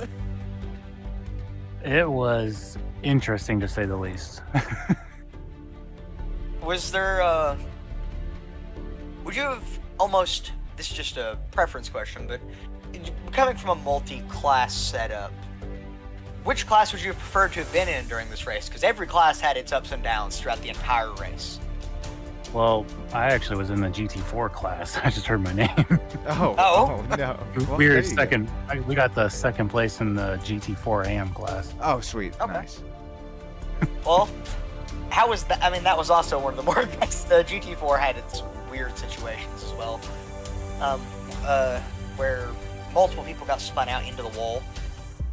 Yeah, the thing is just the closing speeds, especially in these high speed corners. Like you're trying to, give them some space and everything, but if you try and be almost too nice to them, you're gonna lose so much time. So it's how you do that balancing act. Plus, since they don't have as much grip, they slide a lot easier. So you can try and especially if you try and go around the outside, they might just wash up into you. So you just basically have to really try and pick your battles through that, especially at a place like VIR where it's so narrow. Was there anything almost completely different you would have done if you had to redo this again? Would you have done anything not just like a minor change, but completely different? What I would have done different, probably we can't do it, but I really would have liked to have been able to adjust the trash control actually for how the temperature changed, because that was a huge thing that played with us. Like the grip between hour 1 and hour 2, that was one of the biggest changes. Like it swung probably over a second a lap pace, at least from what we were doing. I mean, that was noticeable during that. Certain points in there, the GT4 class dropped rapidly in pace. So that is definitely noticeable on our end too. And Sean, is there anything you have to say or ask? And nothing other than just congrats again on your finish there in the AM Class P2. That was so much fun to watch. And with that, we're going to move to, I believe we have one more driver in the driver interviews, Blake Phillips. Blake, you got yourself a copy there in P3 in GR86. Absolutely, and thank you guys for having me. It was a tough race, and I actually had to start back from P12. I think I got into the lobby, and the grid, it was literally like, oh, you have 50 seconds left to grid. I was like, ah! So it was very nerve-wracking, but so much fun to really be able to cut through the field and just try and be decisive. A lot of elbows out stuff in GR86s, so you have to really kind of carry that mentality with you. Sometimes I have a tendency to make a few more enemies and friends in that way, but I tried to work a lot with other drivers as well to kind of help pull us through the pack. Joe and I were having a really, really good scrap. I was trying not to pull the pin on it too quickly so that we could kind of work together and try and catch Andrew up in P1. But when I realized that wasn't happening, I said, all right, let's go. Last 3 laps, let's get it. And I ultimately gave myself a drive-through on the penultimate lap, so it was a little bit of a fool's error, but hard racing is hard racing, and I enjoyed every minute of it. Appreciate that, Blake. And who makes it happen for you here tonight on these Friday nights? I've got to send a huge shout-out to Le Pit Club Sim Racing, team that's really kind of helped me pull all of this together, and we've worked really hard to kind of get to the point where we are, and so I'm glad we could get a podium on the board today. Really glad for all the organizers at SRN and for the Sports Car Endurance League, everyone who makes this happen. It is just an awesome place to be. The racing was great. I was much more able to really rely on and trust the people who I was racing with, and that's because this is a great community that's been built up over the years. Well said, man. You don't get that too much in the old official iRacing series. SCEL, man, just about as much sportsmanship as you could ask for. The racecraft is quite immaculate. Before we catch our plane rides home up here in the booth for myself, Sean, Stam, and Angel, Angel, do you have anything else that you would like to add before we get going here through TSA? No, I think that would be it. I mean, this is a good race to watch. I mean, it was a mess at times, but think that's just part of Virginia. Virginia International is going to be a mess anytime you're here. Well, I once again, I can't thank you enough, Angel, for joining me up here in the booth. Everybody who has taken the time for their driver interviews, congratulations to where you have finished tonight. Also, everybody who has taken the valuable time out of their Friday night to join us here on STAM Studio Network. I know you had plenty of better opportunities and options here, but the fact that you stuck in here with us, we had 20, 30 live viewers at one point. It just means the world to me.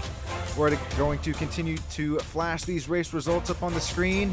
Looks like this is the last row of them, maybe one more to go. It's been Sean Stam, Angel joining you live here from Virginia International Raceway. Gonna catch the plane rides back home. Have a great rest of your night. And man, this has been a blast. I cannot wait till next time.